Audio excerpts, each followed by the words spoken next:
Thus Spake Zarathustra by Friedrich Nietzsche. Translated by Thomas Common. Fourth and last part. Ah, where in the world have there been greater follies than with the pitiful? And what in the world hath caused more suffering than the follies of the pitiful? Woe unto all loving ones who have not an elevation which is above their pity.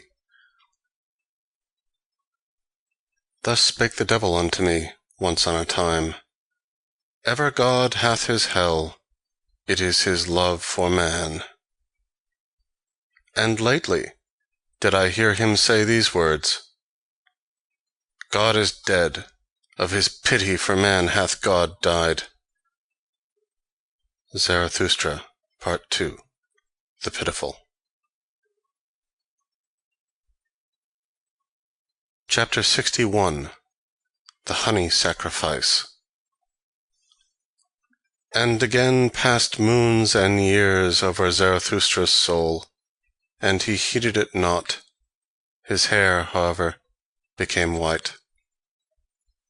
One day, when he sat on a stone in front of his cave, and gazed calmly into the distance, one there gazeth out on the sea, and away beyond sinuous abysses.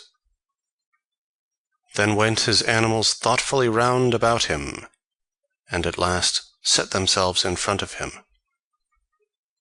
O Zarathustra, they said, gazest thou out perhaps for thy happiness? Of what account is my happiness? Answered he. I have long ceased to strive any more for happiness. I strive for my work. O Zarathustra, said the animals once more, that sayest thou as one who hath overmuch of good things. Liest thou not in a sky-blue lake of happiness? Ye wags, answered Zarathustra, and smiled. How well did ye choose the simile! But ye know also that my happiness is heavy, and not like a fluid wave of water. It presseth me, and will not leave me, and is like molten pitch. Then went his animals again thoughtfully around him, and placed themselves once more in front of him. O Zarathustra, said they, it is consequently for that reason that thou thyself always becometh yellower and darker, although thy hair looketh white and flaxen. Lo, thou sittest in thy pitch. What do ye say, mine animals? Said Zarathustra, laughing. Verily, I reviled when I spake of pitch. As it happeneth with me, so is it with all fruits that turn ripe. It is the honey in my veins that maketh my blood thicker, and also my soul stiller. So will it be, O Zarathustra, answered his animals, and pressed up to him. But wilt thou not today ascend a high mountain? The air is pure, and today one seeth more of the world than ever. Yea, mine animals, answered he, ye counsel admirably and according to my heart. I will today ascend a high mountain. But see, that honey is there ready to hand, yellow, white, good, ice-cool, golden comb honey. For know that when aloft, I will make the honey sacrifice. When Zarathustra, however, was aloft on the summit, he sent his animals home that had accompanied him, and found that he was now alone. Then he laughed from the bottom of his heart, looked around him, and spake thus: That I spake of sacrifices and honey sacrifices, it was merely a ruse in talking, and verily a useful folly. Here aloft can I now speak freer than in front of mountain caves and anchorites' domestic animals. What to sacrifice? I squander what is given me, a squanderer with 1,000 hands. How could I call that sacrificing? And when I desired honey, I only desired bait, and sweet mucus and mucilage, for which even the mouths of growling bears and strange, sulky, evil birds water. The best bait, as huntsmen and fishermen require it. For if the world be as a gloomy forest of animals, and a pleasure ground for all wild huntsmen, it seemeth to me rather, and preferably, a fathomless, rich sea, a sea full of many-hued fishes and crabs, for which even the gods might long, and might be tempted to become fishers in it, and casters of nets. So rich is the world in wonderful things, great and small. Especially the human world, the human sea. Towards it do I now throw out my golden angle-rod, and say, Open up, thou human abyss! Open up, and throw unto me thy fish and shining crabs! With my best bait shall I allure to myself today the strangest human fish. My happiness itself do I throw out into all places far and wide, twixt Orient, noontide, and Occident, to see if many human fish will not learn to hug and tug at my happiness, until, biting at my sharp hidden hooks, they have to come up unto my height, the motliest abyss groundlings to the wickedest of all fishes of men.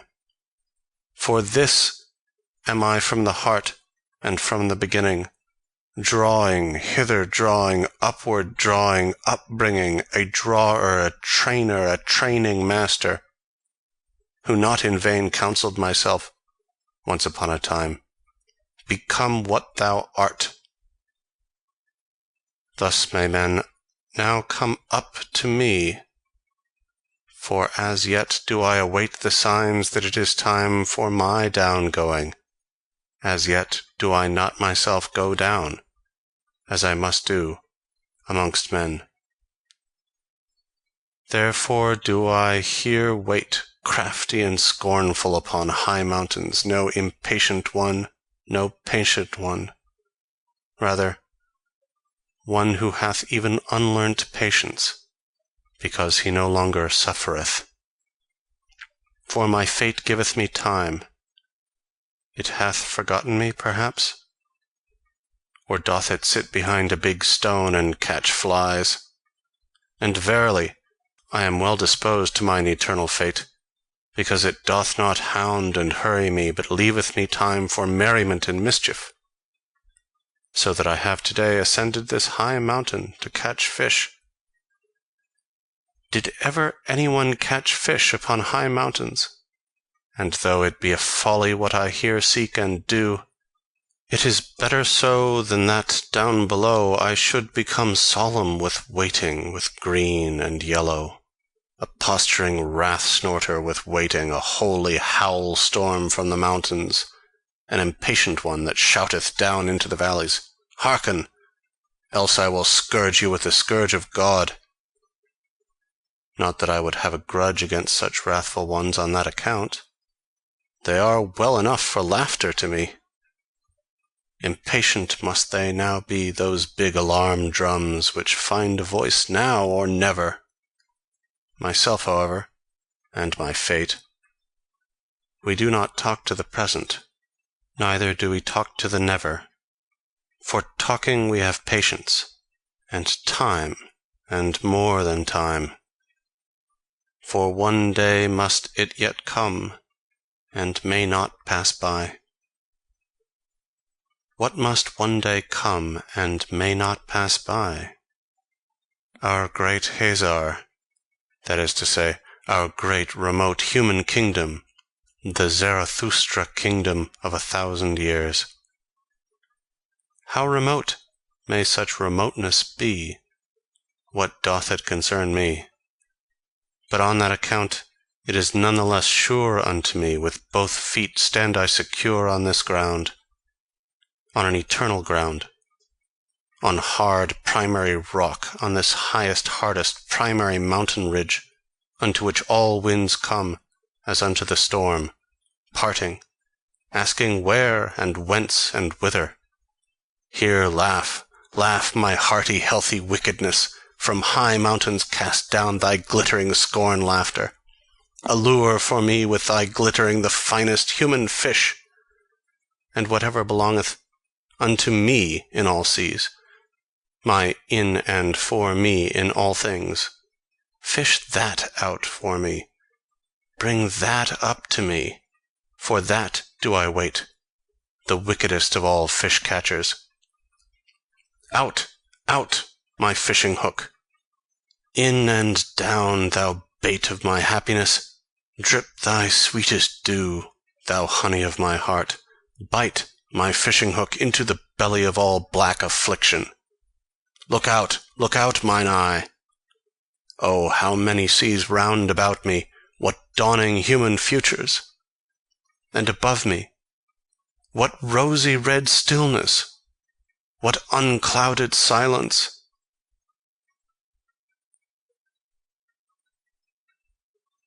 End chapter 61.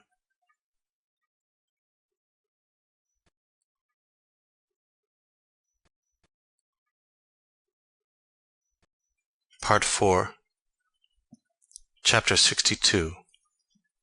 The Cry of Distress. The next day sat Zarathustra again on the stone in front of his cave, whilst his animals roved about in the world outside to bring home new food, also new honey, for Zarathustra had spent and wasted the old honey to the very last particle. When he thus sat, however, with a stick in his hand, tracing the shadow of his figure on the earth, and reflecting, verily, not upon himself in his shadow, all at once he startled and shrank back, for he saw another shadow beside his own. And when he hastily looked around and stood up, behold, there stood the soothsayer beside him, the same whom he had once given to eat and drink at his table, the proclaimer of the great weariness, who taught, all is alike, nothing is worth while, the world is without meaning, knowledge strangleth. But his face had changed since then, and when Zarathustra looked into his eyes, his heart was startled once more. So much evil announcement and ashy grey lightnings passed over that countenance. The soothsayer, who had perceived what went on in Zarathustra's soul, wiped his face with his hands, as if he would wipe out the impression. The same did also Zarathustra. And when both of them had thus silently composed and strengthened themselves, they gave each other the hand as a token that they wanted once more to recognize each other. "Welcome thither," said Zarathustra, "thou soothsayer of the great weariness. Not in vain shalt thou once have been my messmate and guest. Eat and drink also with me today, and forgive it that a cheerful old man sitteth with thee at the table." "A cheerful old man," answered the soothsayer, shaking his head. "But whoever thou art or wouldst be, O Zarathustra, thou hast been here aloft the longest time. In a little while thy bark shall no longer rest on dry land." "Do I then rest on dry land?" asked Zarathustra, laughing. "The waves around thy mountain," answered the soothsayer, "rise and rise, the waves of great distress and affliction. They will soon raise thy bark also, and carry thee away." Thereupon was Zarathustra silent, and wondered. "Dost thou still hear nothing?" continued the soothsayer. "Doth it not rush and roar out of the depth?" Zarathustra was silent once more, and listened. Then heard he a long, long cry, which the abysses threw to one another and passed on, for none of them wished to retain it, so evil did it sound. Thou ill announcer, said Zarathustra at last, that is a cry of distress, and the cry of a man. It may come perhaps out of a black sea. But what doth human distress matter to me? My last sin which hath been reserved for me, knowest thou what it is called? Pity, answered the soothsayer from an overflowing heart, and raised both his hands aloft. O Zarathustra, I have come that I may seduce thee into thy last sin. And hardly had those words been uttered, when there sounded the cry once more, and longer and more alarming than before, also much nearer. Hearest thou, O Zarathustra, called out the soothsayer, the cry concerneth thee, it calleth thee. Come, come, come, it is time, it is the highest time. Zarathustra was silent thereupon, confused and staggered. At last he asked, like one who hesitateth in himself, And who is it that there calleth me? But thou knowest it certainly, answered the soothsayer warmly. Why dost thou conceal thyself? It is the higher man that crieth for thee. The higher man, cried Zarathustra, horror-stricken. What wanteth he? What wanteth he, the higher man? What wanteth he here? And his skin covered with perspiration. The soothsayer, however, did not heed Zarathustra's alarm, but listened and listened in the downward direction. When, however, it had been still there for a long while, he looked behind, and saw Zarathustra standing, trembling. O Zarathustra, he began, with sorrowful voice, thou dost not stand there like one whose happiness maketh him giddy. Thou wilt have to dance, lest thou tumble down. But although thou shouldst dance before me, and leap all thy side leaps, no one may say unto me, Behold, here danceth the last joyous man. In vain would any one come to this height who sought him here. Caves would he find indeed, and back caves, hiding places for hidden ones, but not lucky mines, nor treasure chambers, nor new gold veins of happiness. Happiness! How indeed could one find happiness among such buried alive and solitary ones? Must I yet seek the last happiness on the happy isles and far away among forgotten seas? But all is alike. Nothing is worth while. No seeking is of service. There are no longer any happy isles. Thus sighed the soothsayer. With his last sigh, however, Zarathustra again became serene and assured, like one who hath come out of a deep chasm into the light. Nay, nay, 3 times nay, exclaimed he with a strong voice, and stroked his beard. That do I know better. There are still happy isles. Silence thereon, thou sighing sorrow-sack. Cease to splash thereon, thou rain-cloud of the forenoon. Do I not already stand here wet with thy misery and drenched like a dog? Now do I shake myself and run away from thee, that I may again become dry. Thereat mayest thou not wonder. Do I seem to thee discourteous? Here, however, is my court. But as regards the higher man, well, I shall seek him at once in those forests. From thence came his cry. Perhaps he is there hard beset by an evil beast. He is in my domain.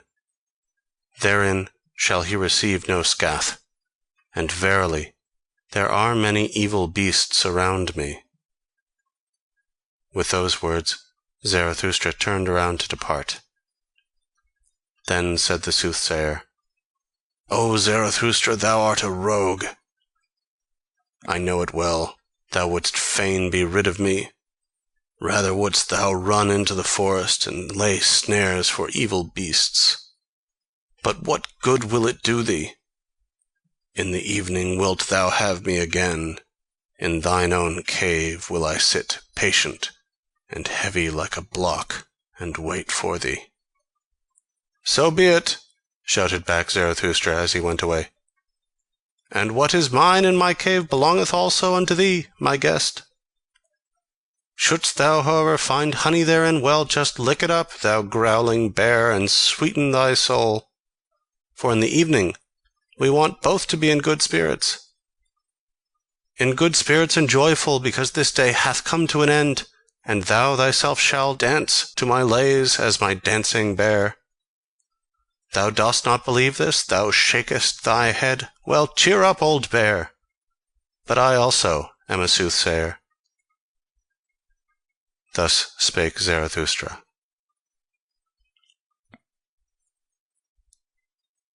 End chapter 62.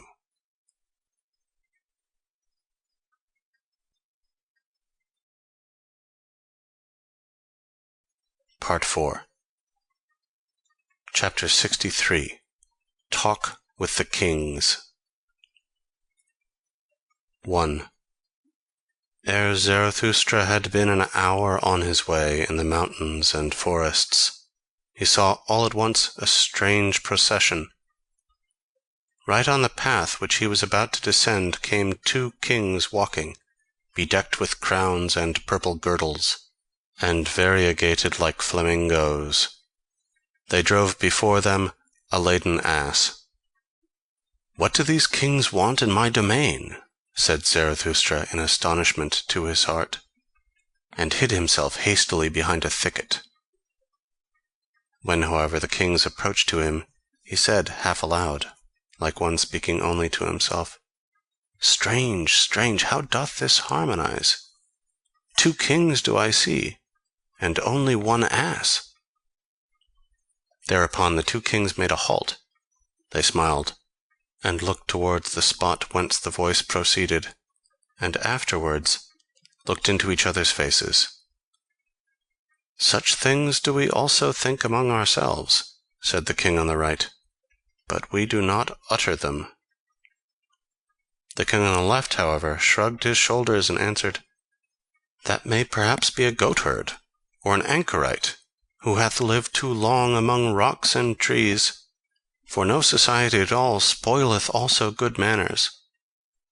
"Good manners?" replied angrily and bitterly the other king. "What then do we run out of the way of?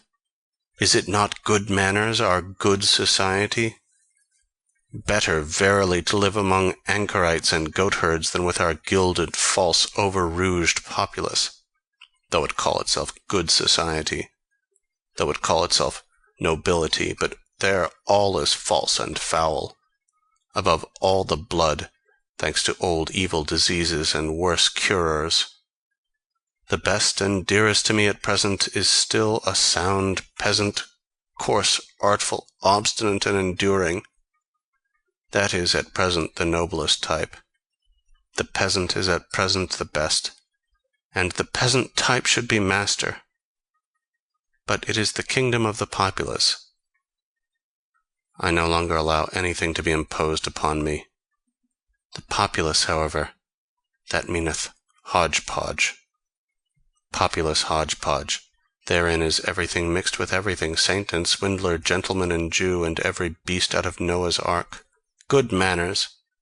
Everything is false and foul with us. No one knoweth any longer how to reverence. It is that precisely that we run away from. They are fulsome, obtrusive dogs, they gild palm leaves.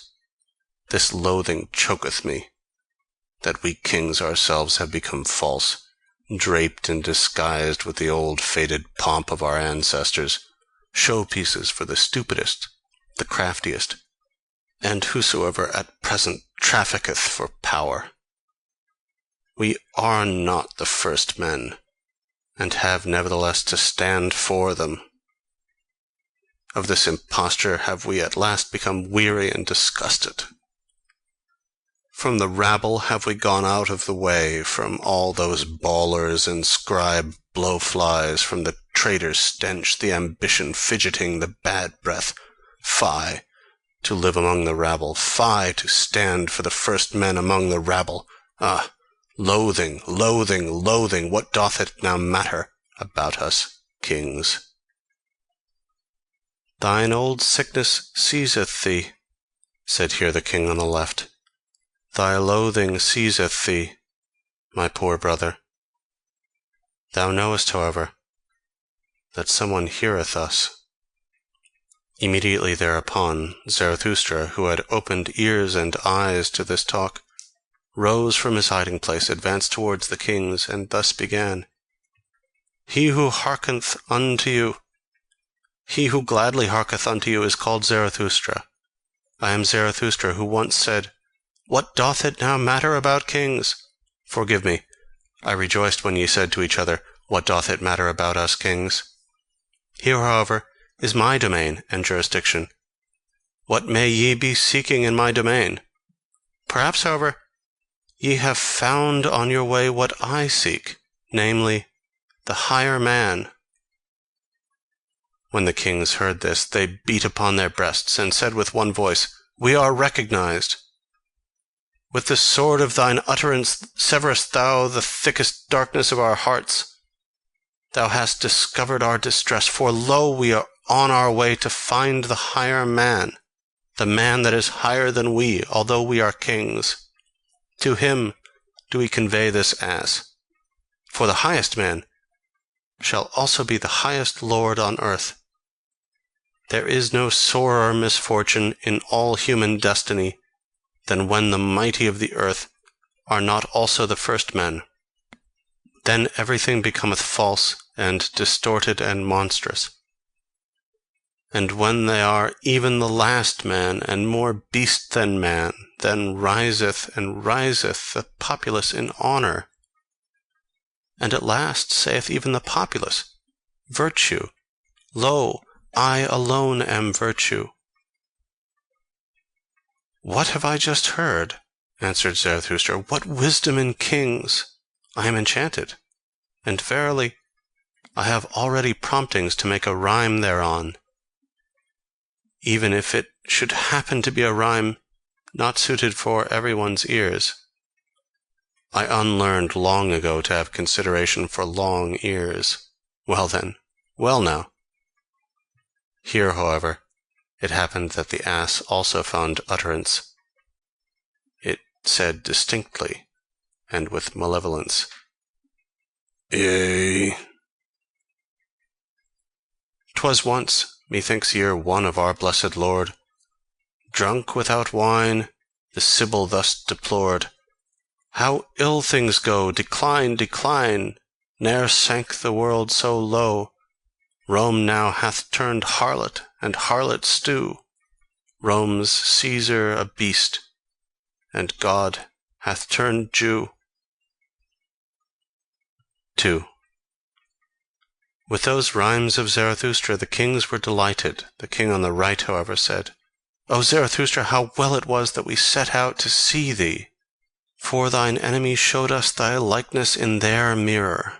There lookedst thou with the grimace of a devil, and sneeringly, so that we were afraid of thee. But what good did it do? Always didst thou prick us anew in heart and ear with thy sayings. Then did we say at last, What doth it matter how he look? We must hear him, him who teacheth, Ye shall love peace is a means to new wars, and the short peace more than the long. No one ever spake such warlike words. What is good? To be brave is good. It is the good war that halloweth every cause. O Zarathustra, our fathers' blood stirred in our veins at such words. It was like the voice of spring to old wine casks. When the swords ran among one another like red-spotted serpents, then did our fathers become fond of life. The sun of every peace seemed to them languid and lukewarm.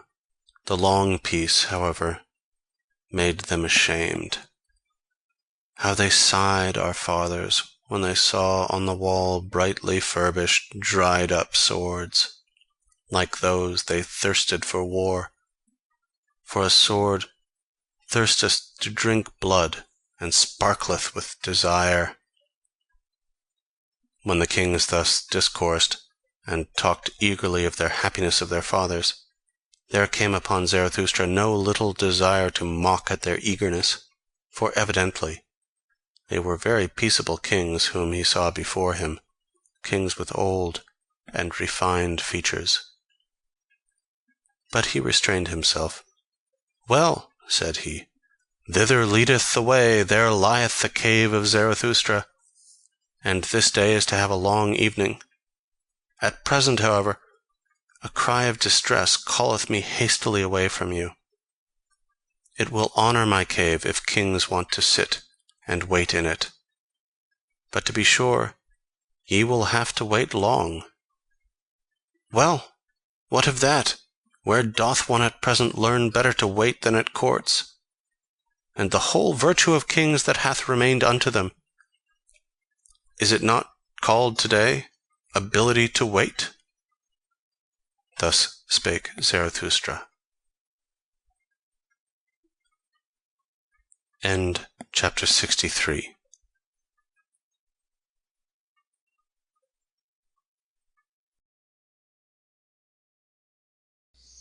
Part 64. The Leech.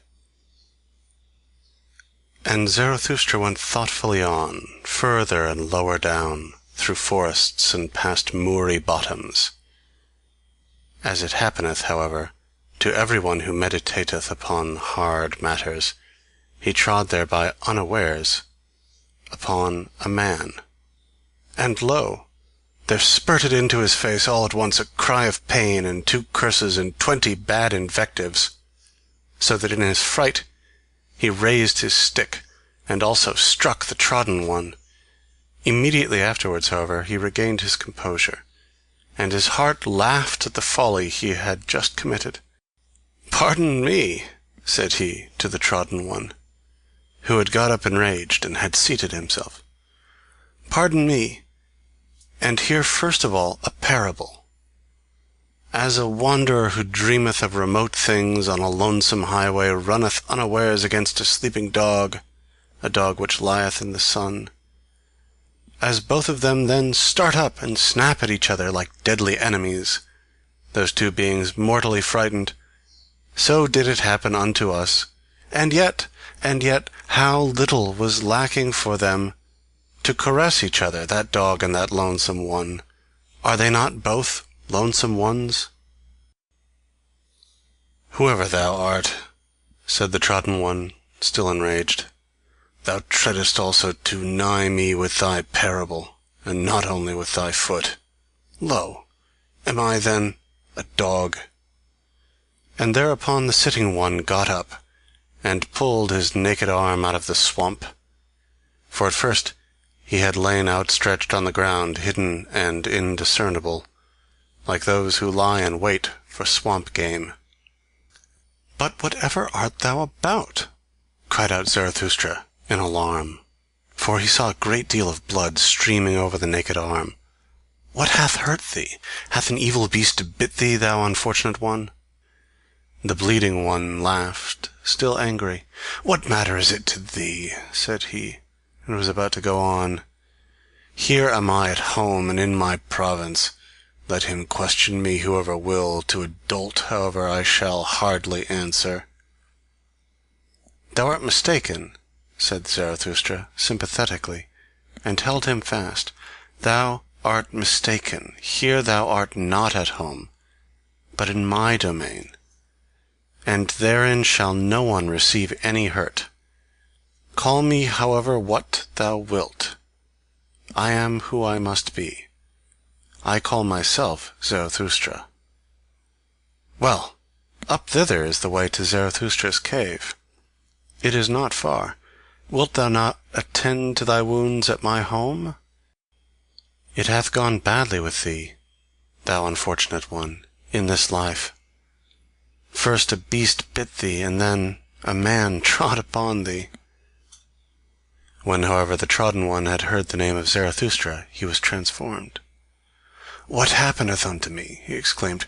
"Who preoccupieth me so much in this life as this one man, namely, Zarathustra, and that one animal that liveth on blood, the leech?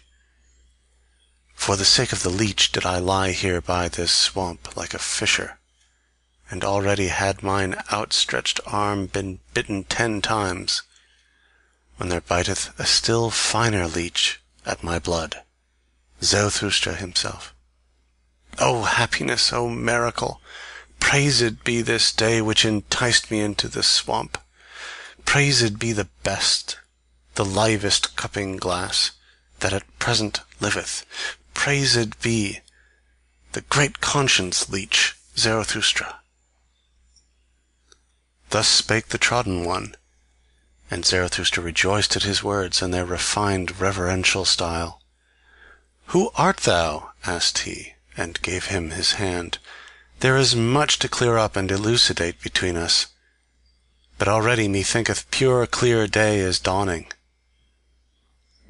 "I am the spiritually conscientious one," answered he who was asked, "and in matters of the spirit it is difficult for any one to take it more rigorously, more restrictedly, and more severely than I, except him from whom I learnt it, Zarathustra himself. Better know nothing than half know many things. Better be a fool on one's own account than a sage on other people's approbation. I go to the basis. What matter if it be great or small? If it be called swamp or sky? A hand-breadth of basis is enough for me, if it be actually basis and ground. A hand-breadth of basis, thereon can one stand. In the true knowledge there is nothing great and nothing small." "Then thou art perhaps an expert on the leech?" asked Zarathustra, "and thou investigateth the leech to its ultimate basis, thou conscientious one?" "O Zarathustra," answered the trodden one, "that would be something immense. How could I presume to do so? That, however, of which I am master and knower is the brain of the leech. That is my world. And it is also a world. Forgive it, however, that my pride here findeth expression, for here I have not mine equal. Therefore, said I, here am I at home. How long have I investigated this one thing, the brain of the leech, so that here the slippery truth might no longer slip from me. Here is my domain. For the sake of this did I cast everything else aside. For the sake of this did everything else become indifferent to me. And close beside my knowledge lieth my black ignorance. My spiritual conscience requireth from me that it should be so, that I should know one thing, and not know all else. They are a loathing unto me, all the semi-spiritual, all the hazy, hovering, and visionary. Where mine honesty ceaseth, there am I blind, and want also to be blind. Where I want to know, however, there want I also to be honest, namely, severe, rigorous, restricted, cruel, and inexorable. Because thou once saidst, O Zarathustra, spirit is life which itself cutteth into life. That led and allured me to thy doctrine, and verily, with mine own blood have I increased mine own knowledge. As the evidence indicateth, broke in Zarathustra, for still was the blood flowing down on the naked arm of the conscientious one, for there had 10 leeches bitten into it.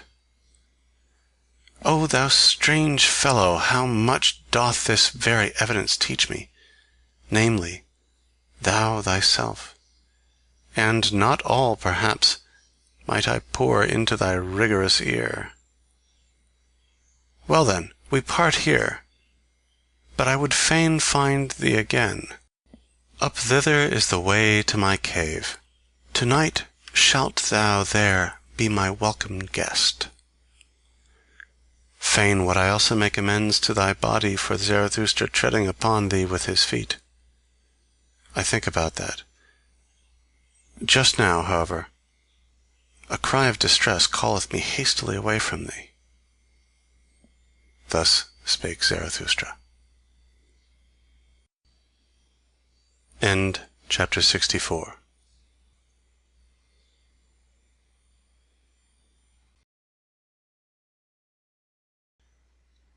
Chapter 65. The Magician. 1. When, however, Zarathustra had gone round a rock, then saw he on the same path, not far below him, a man who threw his limbs about like a maniac, and at last tumbled to the ground on his belly. Halt! Said then Zarathustra to his heart. He there must surely be the higher man. From him came that dreadful cry of distress.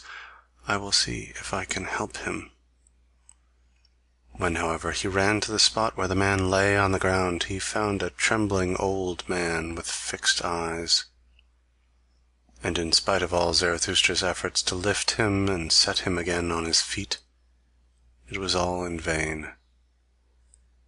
The unfortunate one, also, did not seem to notice that someone was beside him. On the contrary, he continually looked around with moving gestures, like one forsaken and isolated from all the world. At last, however, after much trembling and convulsion and curling himself up, he began to lament thus.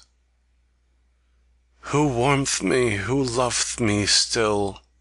Give ardent fingers, give heartening charcoal warmers, prone, outstretched, trembling, like him half dead and cold, whose feet won warmth, and shaken, by unfamiliar fevers, shivering with sharpened, icy cold frost arrows. By thee pursued, my fancy, ineffable, recondite, sore frightening, thou huntsman, hind the cloud banks. Now lightning struck by thee, thou mocking eye, that me in darkness watcheth. Thus do I lie, bend myself, twist myself, convulsed with all eternal torture, and smitten by thee, cruelest huntsman, thou unfamiliar God. Smite deeper, smite yet once more, pierce through and rend my heart. What meaneth this torture with dull indented arrows? Why look'st thou hither, of human pain not weary, with mischief-loving godly flash-glances? Not murder wilt thou, but torture, torture? For why me torture, thou mischief-loving, unfamiliar God?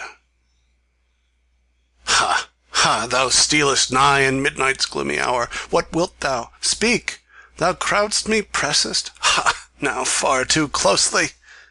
Thou hear'st me breathing, thou o'erhear'st my heart, thou ever jealous one. Of what, pray, ever jealous? Off, off, for why the ladder? Wouldst thou get in? To heart in clamber, to mine own secretest conceptions in clamber. Shameless one, thou unknown one, thief, what seekest thou by thy stealing?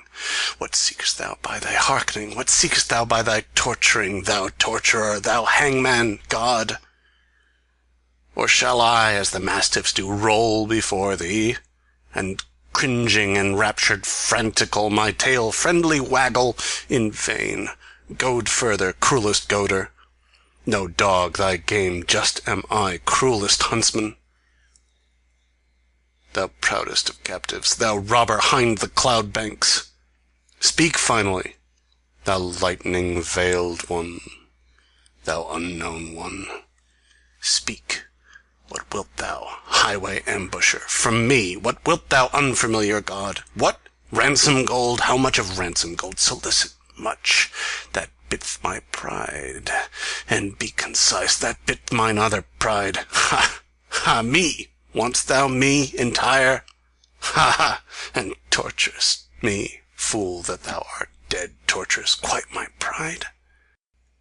Give love to me, who warmth me still, who loved me still. Give ardent fingers, give heartening charcoal warmers. Give me the lonesomest, the ice, sevenfold frozen ice, for very enemies, for foes doth make one thirst. Give, yield to me, cruelest foe, thyself. Away!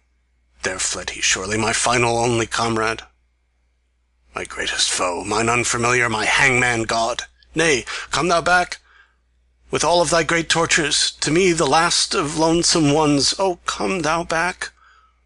All my hot tears in streamlets trickle their course to thee, and all my final hearty fervour upglowth to thee. Oh, come thou back, mine unfamiliar god, my pain, my final bliss. 2. Here, however, Zarathustra could no longer restrain himself. He took his staff and struck the wailer with all his might. "Stop this!" he cried to him with wrathful laughter. "Stop this, thou stage player, thou false coiner, thou liar from the very heart. I know thee well.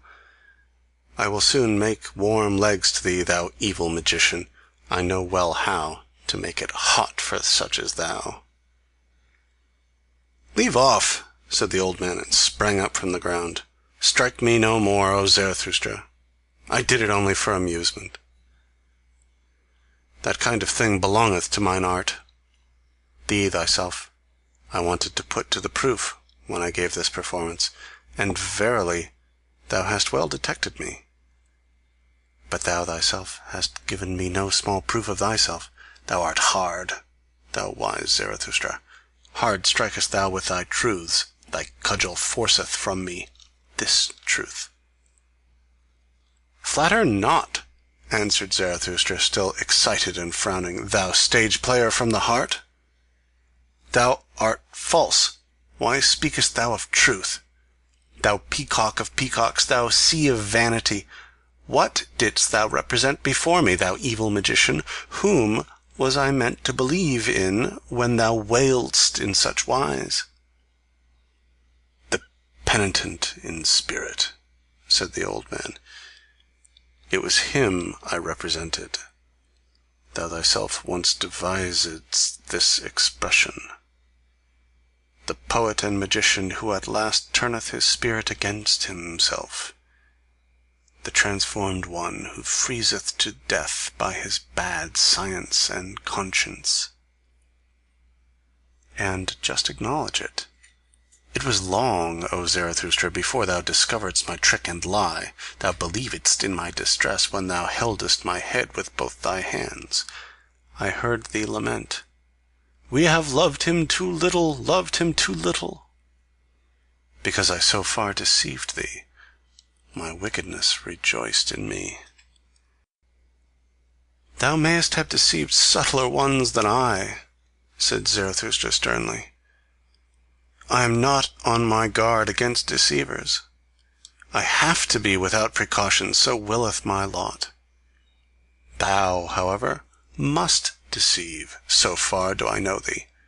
Thou must ever be equivocal, trivocal, quadrivocal, and quinquivocal. Even what thou hast now confessed is not nearly true enough, nor false enough for me. Thou bad false coiner, how couldst thou do otherwise? Thy very malady wouldst thou whitewash if thou showed thyself naked to thy physician. Thus didst thou whitewash thy lie before me, when thou saidst, 'I did so only for amusement.' There was also seriousness therein. Thou art something of a penitent in spirit. I divine thee well. Thou hast become the enchanter of all the world, but for thyself thou hast no lie or artifice left. Thou art disenchanted to thyself. Thou hast reaped disgust as thy one truth. No word in thee is any longer genuine, but thy mouth is so. that is to say, the disgust that cleaveth unto thy mouth. Who art thou at all? Cried here the old magician with defiant voice. Who dareth to speak thus unto me, the greatest man now living? And a green flash shot from his eye at Zarathustra, but immediately after he changed, and said sadly, O Zarathustra, I am weary of it. I am disgusted with mine arts. I am not great. Why do I dissemble? But thou knowest it well. I sought for greatness. A great man I wanted to appear, and persuaded many. But the lie hath been beyond my power. On it do I collapse. O Zarathustra, everything is a lie in me. But that I collapse, this my collapsing is genuine. It honoureth thee, said Zarathustra gloomily, looking down with sidelong glance. It honoureth thee that thou soughtest for greatness, but it betrayeth thee also. Thou art not great. Thou bad old magician, that is the best and the honestest thing I honour in thee, that thou hast become weary of thyself, and hast expressed it. I am not great. Therein do I honour thee as a penitent in spirit. And although only for the twinkling of an eye, in that one moment wast thou genuine. But tell me, what seekest thou here in my forests and rocks? And if thou hast put thyself in my way, what proof of me wouldst thou have? Wherein didst thou put me to the test? Thus spake Zarathustra, and his eyes sparkled. But the old magician kept silent for a while. Then said he, Did I put thee to the test? I seek only. O Zarathustra, I seek a genuine one, a right one, a simple one, an unequivocal one. A man of perfect honesty, a vessel of wisdom, a saint of knowledge, a great man. Knowest thou it not of Zarathustra? I seek Zarathustra. And here there arose a long silence between them. Zarathustra, however, became profoundly absorbed in thought, so that he shut his eyes.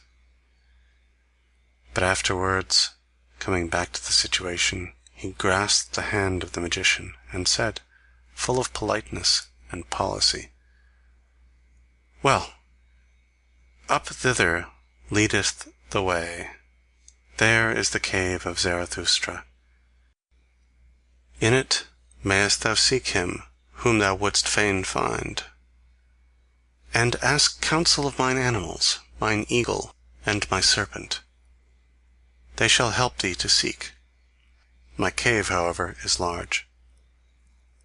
I myself, to be sure, I have as yet seen no great man. That which is great, the acutest eye is at present insensible to it. It is the kingdom of the populace. Many a one have I found who stretched and inflated himself.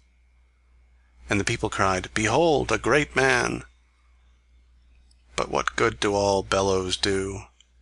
The wind cometh out at last. At last bursteth the frog which hath inflated itself too long. Then cometh out the wind. To prick a swollen one in the belly, I call a good pastime. Hear that, ye boys? Our to-day is of the populace. Who still knoweth what is great, and what is small? Who could there seek successfully for greatness? A fool only. It succeedeth with fools. Thou seekest for great men, thou strange fool. Who taught that to thee? Is today the time for it?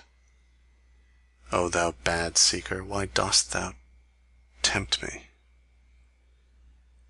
Thus spake Zarathustra, comforted in his heart, and went laughing on his way. End chapter 65. Part 66. Out of Service. Not long, however, after Zarathustra had freed himself from the magician, he again saw a person sitting beside the path which he followed, namely, a tall black man with a haggard, pale countenance. This man grieved him exceedingly. Alas, said he to his heart, there sitteth disguised affliction. Methinketh he is of the type of the priests. What do they want in my domain? What? Hardly have I escaped from that magician, and must another necromancer again run across my path? Some sorcerer with laying on of hands, some sombre wonder-worker by the grace of God, some anointed world-maligner, whom may the devil take. But the devil is never at the place which would be his right place. He always cometh too late, that cursed dwarf and clubfoot.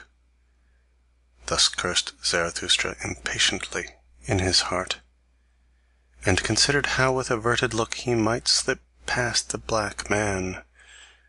But behold, it came about otherwise. For at the same moment had the sitting one already perceived him, and not unlike one whom an unexpected happiness overtaketh, he sprang to his feet, and went straight towards Zarathustra.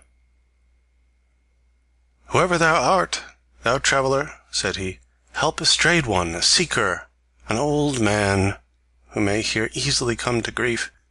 The world here is strange to me and remote. Wild beasts also did I hear howling, and he who could have given me protection, he is himself no more. I was seeking the pious man, a saint, and an anchorite, who, alone in his forest, had not yet heard of what all the world knoweth at present." "What doth all the world know at present?" asked Zarathustra. "Perhaps that the old God no longer liveth, in whom all the world once believed." "Thou sayest it," answered the old man sorrowfully, "and I served that old God until his last hour.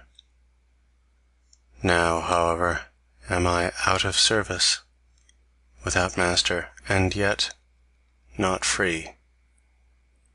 Likewise am I no longer merry even for an hour, except it be in recollections.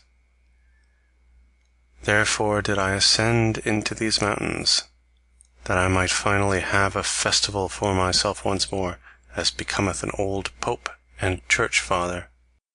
For know it, that I'm the last pope, a festival of pious recollections and divine services. Now, however, is he himself dead, the most pious of men, a saint in the forest, who praised his God constantly with singing and mumbling. He himself found I no longer when I found his cot, but 2 wolves found I therein, which howled on account of his death, for all animals loved him. Then did I haste away.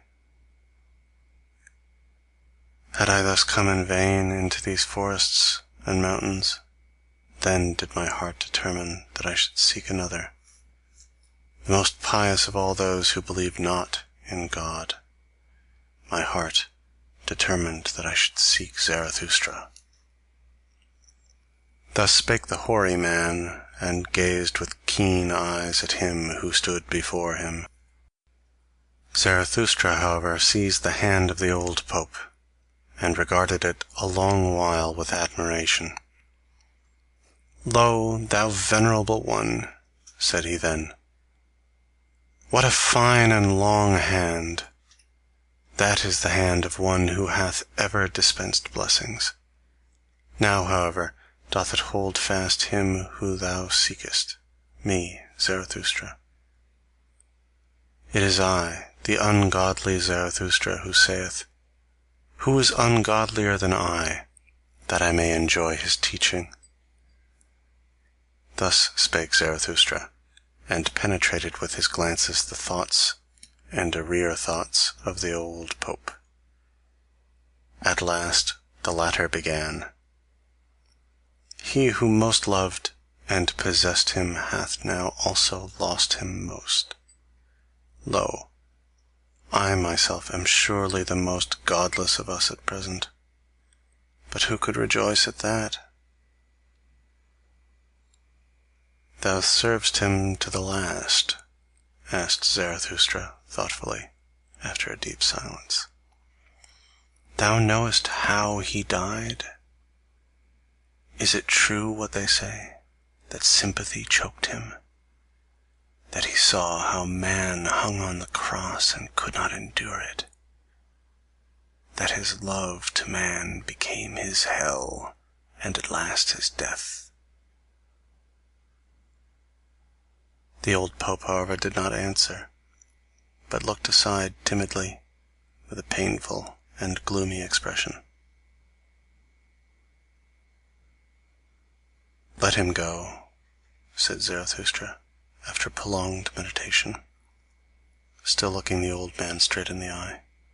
Let him go, he is gone, and though it honoureth thee that thou speakst only in praise of this dead one, yet thou knowest as well as I who he was, and that he went curious ways.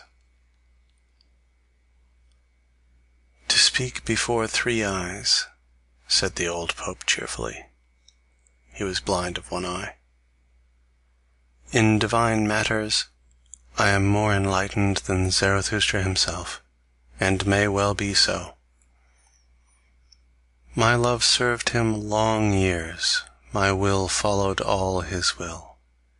A good servant, however, knoweth everything, and many a thing even which a master hideth from himself. He was a hidden God, full of secrecy. Verily, he did not come by his Son otherwise than by secret ways. At the door of his faith standeth adultery. Whoever extolleth him as a God of love doth not think highly enough of love itself. Did not that God want also to be a judge? But the loving one loveth irrespective of reward and requital. When he was young, that God out of the Orient, then he was harsh and revengeful, and built himself a hell for the delight of his favourites. At last, however, he became old and soft and mellow and pitiful, more like a grandfather than a father, but most like a tottering old grandmother.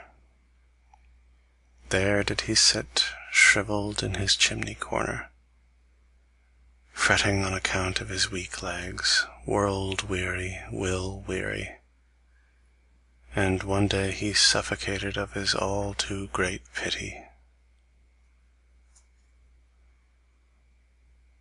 Thou old Pope, said here Zarathustra interposing, hast thou seen that with thine eyes? It could well have happened in that way and also otherwise. When gods die, they always die many kinds of death. Well, at all events, one way or the other, he is gone. He was counter to the taste of mine ears and eyes. Worse than that, I should not like to say against him. I love everything that looketh bright, and speaketh honestly. But he, thou knowest it, forsooth, thou old priest. There was something of thy type in him, the priest type. He was equivocal.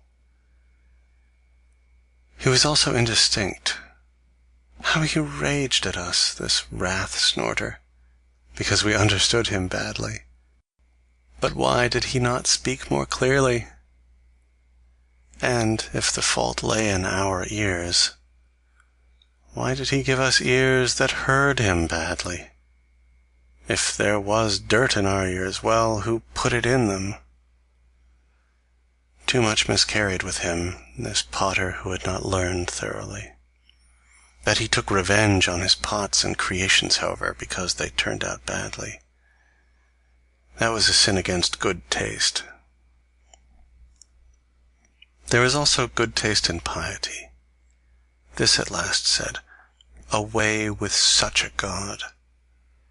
Better to have no God, better to set up destiny on one's own account. Better to be a fool, better to be God oneself. What do I hear? Said then the old Pope with intent ears. O Zarathustra, thou art more pious than thou believest with such an unbelief. Some God in thee hath converted thee to thine ungodliness. Is it not thy piety itself, which no longer letteth thee believe in a God? And thine overgreat honesty will yet lead thee even beyond good and evil. Behold, what hath been reserved for thee?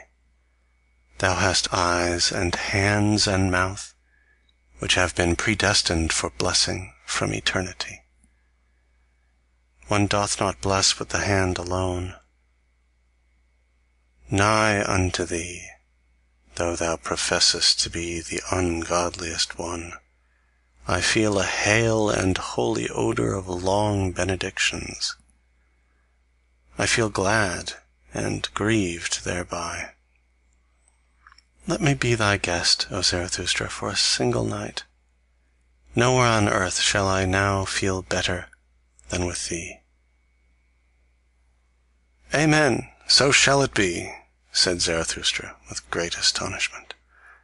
Up thither leadeth the way, there lieth the cave of Zarathustra. Gladly, forsooth, would I conduct thee thither myself, thou venerable one, for I love all pious men. But now a cry of distress calleth me hastily away from thee. In my domain shall no one come to grief. My cave is a good haven. And best of all, would I like to put every sorrowful one again on firm land and firm legs. Who, however, could take thy melancholy off thy shoulders? For that I am too weak. Long, verily, should we have to wait until some one reawoke thy God for thee. For that old God liveth no more. He is indeed dead. Thus spake Zarathustra. End chapter 66.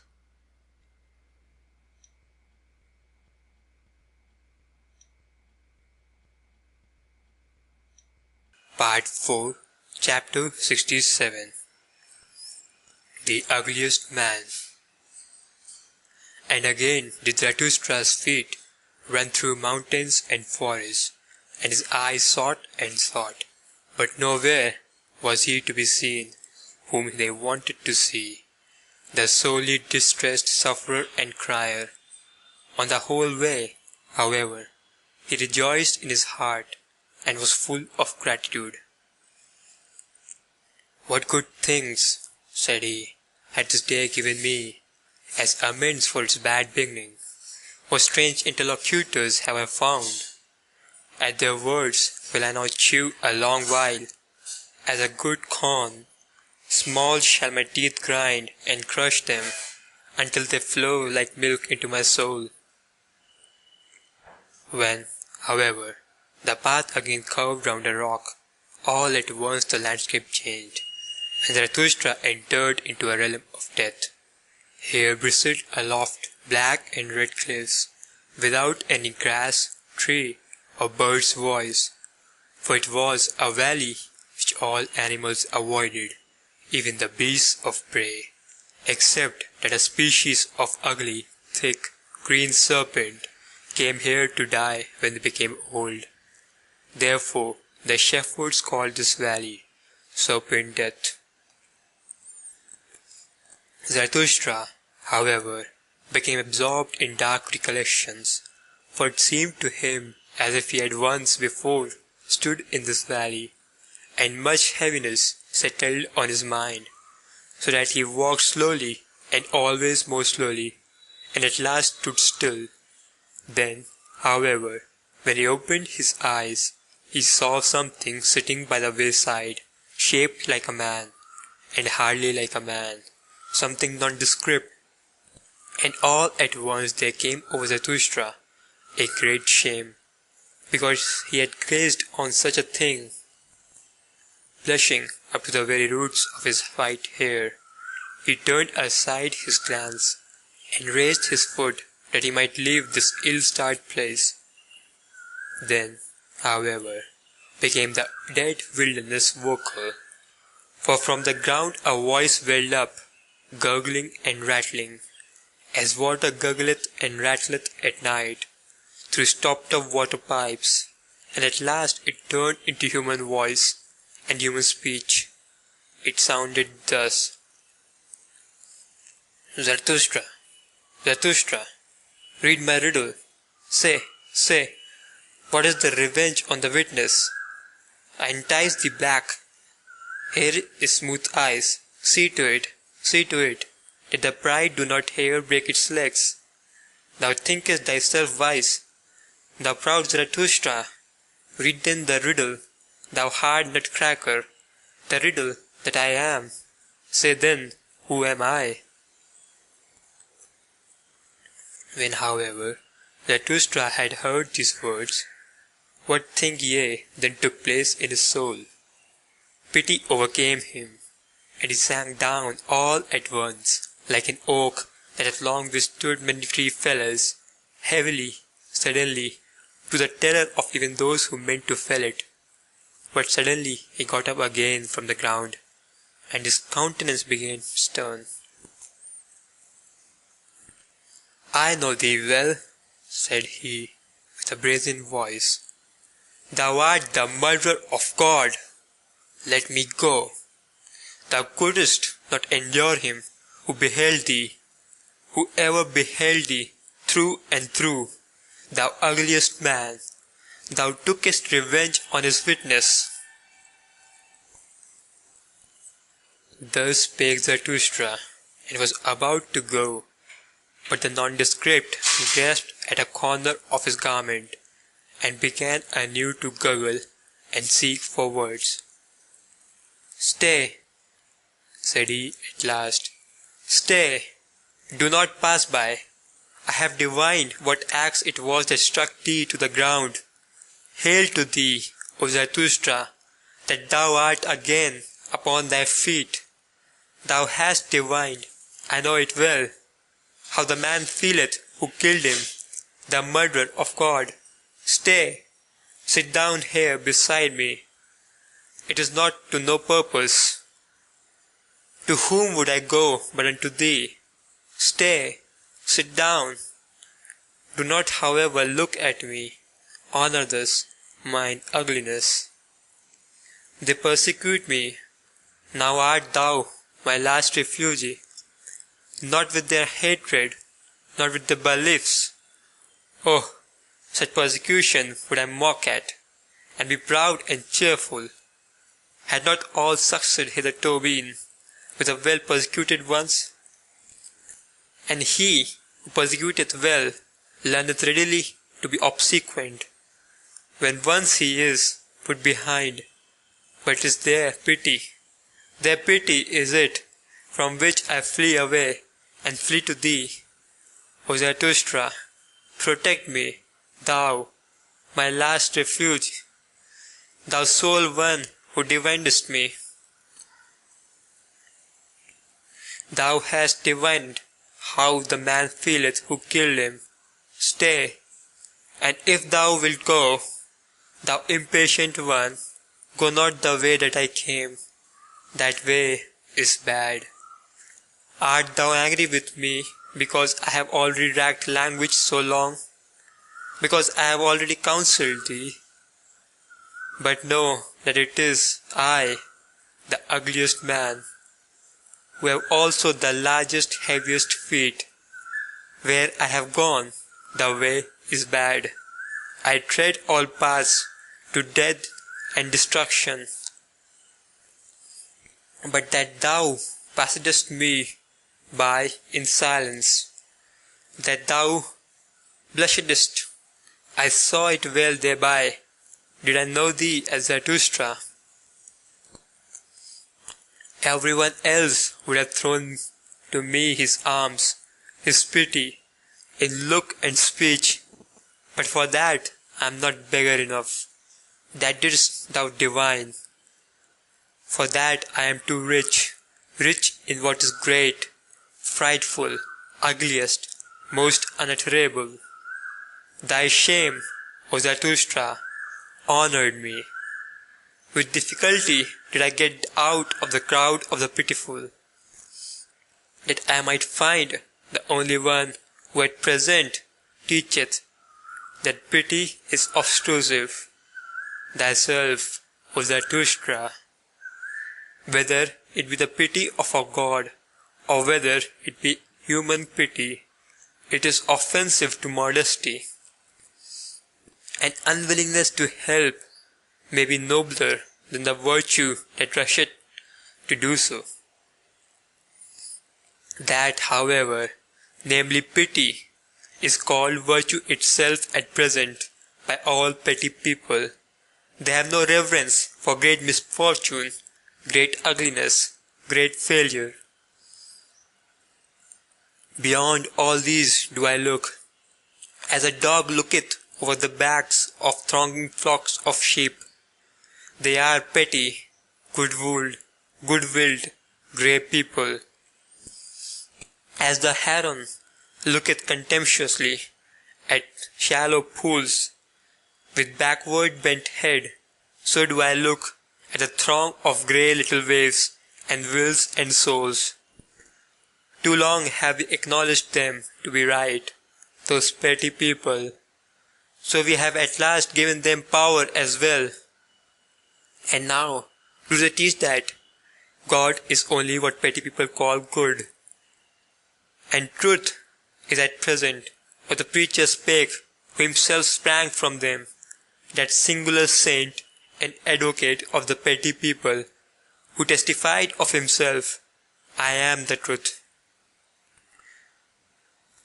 That immodest one hath long made the petty people greatly puffed up. He who taught no small error when he taught, I am the truth. Hath an immodest one ever been answered more courteously? Thou, however, O Zarathustra, passedst him, and saidst, Nay, nay, 3 times nay. Thou warnedst against his error.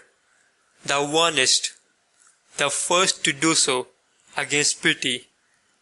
Not everyone, not none, but thyself and thy type. Thou art ashamed of the shame of the great sufferer, and verily, when thou sayest, From pity there cometh a heavy cloud, take heed, ye men. When thou teachest, all creators are hard, all great love is beyond their pity. O Zarathustra, how well versed dost thou seem to me in weather signs.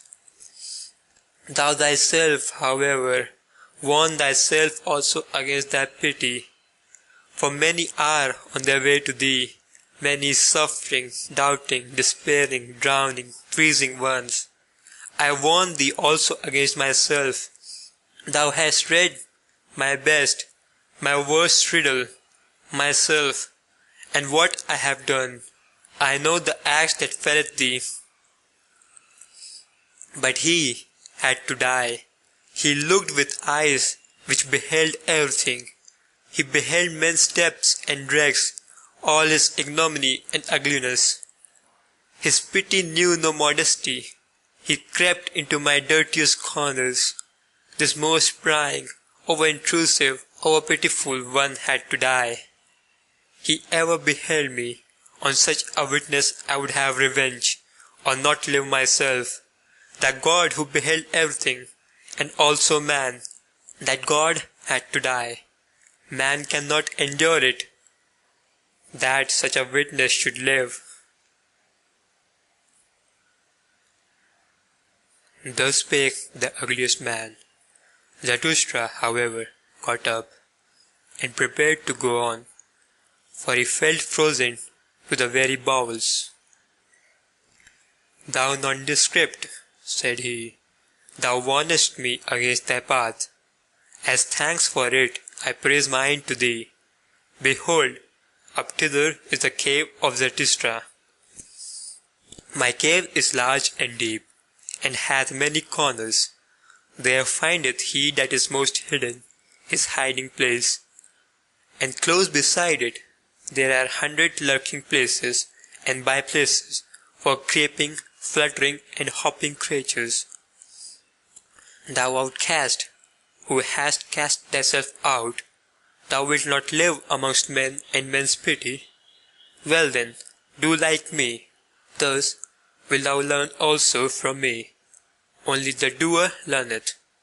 And talk first and foremost to mine animals, the proudest animal and the wisest animal. They might well be the right counsellors for us both. Thus spake Zarathustra, and went his way, more thoughtfully and slowly even than before, for he asked himself many things, and hardly knew what to answer. How poor indeed is man, thought he in his heart. How ugly, how wheezy, how full of hidden shame. They tell me that man loveth himself. Ah, how great must that self-love be! How much contempt is opposed to it! Even this man hath loved himself, as yet despised himself.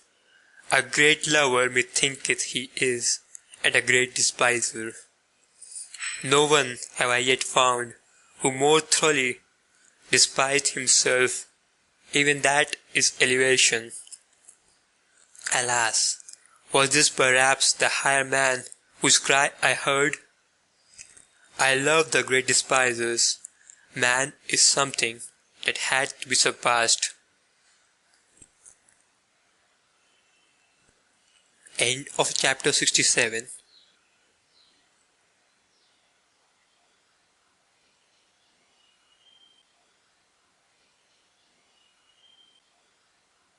Part 4, Chapter 68. The Voluntary Beggar. When Zarathustra had left the ugliest man, he was chilled and felt lonesome, for much coldness and lonesomeness came over his spirit, so that even his limbs became older thereby. When, however, he wandered on and on, uphill and down, at times past green meadows, though also sometimes over wild stony couches, where formerly perhaps an impatient brook had made its bed, then he turned all at once warmer and heartier again. What hath happened unto me? He asked himself. Something warm and living quickeneth me. It must be in the neighbourhood. Already am I less alone. Unconscious companions and brethren rove around me. Their warm breath toucheth my soul. When, however, he spied about and sought for the comforters of his lonesomeness, behold, there were kine there standing together on an eminence, whose proximity and smell had warmed his heart. The kine, however, seemed to listen eagerly to a speaker, and took no heed of him who approached. When, however, Zarathustra was quite nigh unto them, then did he hear plainly that a human voice spake in the midst of the kine, and apparently all of them had turned their heads towards the speaker. Then ran Zarathustra up speedily and drove the animals aside, for he feared that someone had here met with harm, which the pity of the kind would hardly be able to relieve. But in this he was deceived, for behold, there sat a man on the ground, who seemed to be persuading the animals to have no fear of him, a peaceable man and preacher on the mount, out of whose eyes kindness itself preached. "What dost thou seek here?" asked Zarathustra in astonishment. "What do I here seek?" answered he. "The same that thou seekest, thou mischief maker, that is to say, happiness upon earth. To that end, however, I would fain learn of this kind. For I tell thee that I have already talked half a morning unto them, and just now were they about to give me their answer. Why dost thou disturb them? Except we be converted and become as kind, we shall in no wise enter into the kingdom of heaven, for we ought to learn from them one thing, ruminating. And verily, although a man should gain the whole world, and yet not learn one thing, ruminating, what would it profit him? He would not be rid of his affliction, his great affliction, that, however, is at present called disgust, who hath not at present his heart, his mouth, and his eyes full of disgust. Thou also, but behold these kind." Thus spake the preacher on the mount, and turned his own look towards Zarathustra, for hitherto it had rested lovingly on the kind. Then, however, he put on a different expression. "Who is this with whom I talk?" he exclaimed, frightened, and sprang up from the ground. "This is the man without disgust. This is Zarathustra himself, the surmounter of the great disgust. This is the eye, this is the mouth, this is the heart of Zarathustra himself." And whilst he thus spoke, he kissed with overflowing eyes the hands of him with whom he spoke, and behaved altogether like one to whom a precious gift and jewel hath fallen unawares from heaven. The kind, however, gazed at it all and wondered.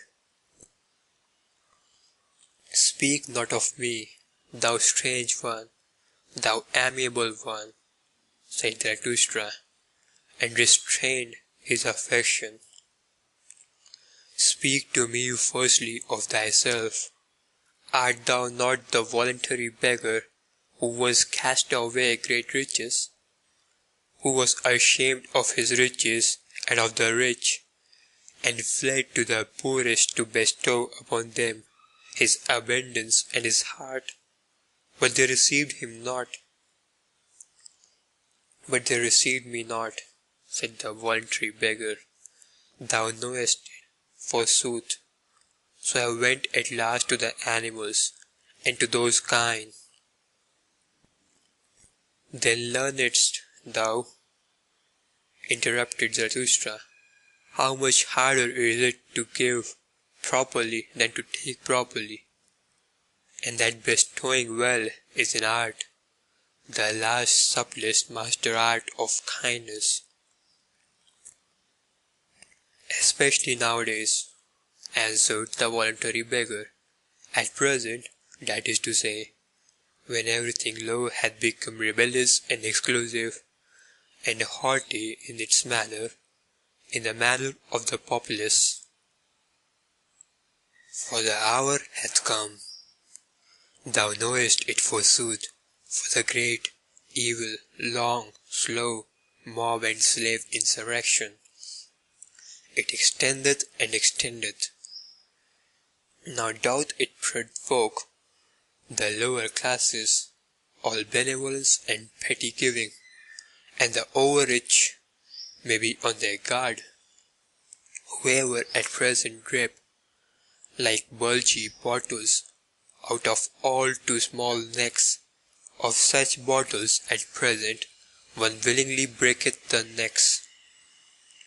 Wanton avidity, bilious envy, careworn revenge, populous pride, all these struck mine eye.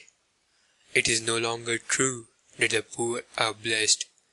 The kingdom of heaven, however, is with the kind. And why is it not with the rich? asked Zarathustra temptingly, while he kept back the kind, which sniffed familiarly at the peaceful one. Why dost thou tempt me? Answered the other. Thou knowest it thyself better even than I. What was it drove me to the poorest, O Zarathustra? Was it not my disgust at the richest? At the culprits of riches, with cold eyes and rank thoughts, who pick up profit out of all kinds of rubbish, at this rabble that stinketh to heaven, at this gilded, falsified populace, whose fathers were pickpockets, O carrion crows, O rag pickers, with vice compliant, lewd, and forgetful, for they are all of them not far different from harlots. Populous above, populous below, what are poor and rich at present? That distinction did I learn. Then did I flee away further, and even further, until I came to those kind. Thus spake the peaceful one, and puffed himself and perspired with his words, so that the kind wondered anew. Zarathustra, however, kept looking into his face with a smile. All the time the man talked so severely and shook silently his head. Thou doest violence to thyself, thou preacher on the mount, and thou usest such severe words. For such severity neither thy mouth nor thine eye have ever been given thee, nor methinketh hath thy stomach either. Unto it all such rage and hatred and foaming over is repugnant. Thy stomach wanteth softer things. Thou art not a butcher. Rather seemest thou to me a plant-eater and a root-man. Perhaps thou grindest corn. Certainly, however, thou art averse to fleshly joys, and thou lovest honey. Thou hast divined me well, answered the voluntary beggar, with lightened heart. I love honey. I also grind corn, for I have sought out what tasteth sweetly and maketh pure breath. Also what requireth a long time, a day's work and a month's work for gentle idlers and sluggards. Furthest, to be sure, have those kind carried it. They have devised ruminating and lying in the sun. They also abstain from all heavy thoughts which inflate the heart. Well, said Zarathustra, thou shouldst also see mine animals, mine eagle, and my serpent. Their like do not at present exist on earth. Behold, thither leadeth the way to my cave. Be tonight its guest, and talk to mine animals of the happiness of animals. until I myself come home. For now a cry of distress calleth me hastily away from thee. Also, shouldest thou find new honey with me, ice cold, golden comb honey, eat it. Now, however, take leave at once of thy kind, thou strange one, thou amiable one. Thought it be hard for thee, for they are thy warmest friends and preceptors. One excepted, whom I hold still dearer, answered the voluntary beggar. Thou thyself art good, O Zarathustra, and better even than a cow. Away, away with thee, thou evil flatterer, cried Zarathustra mischievously.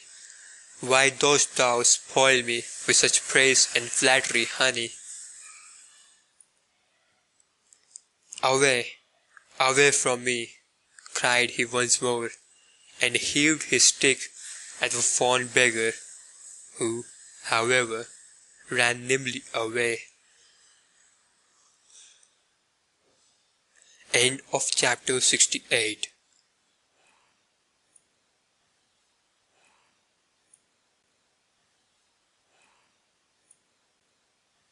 Part 4, Chapter 69. The Shadow.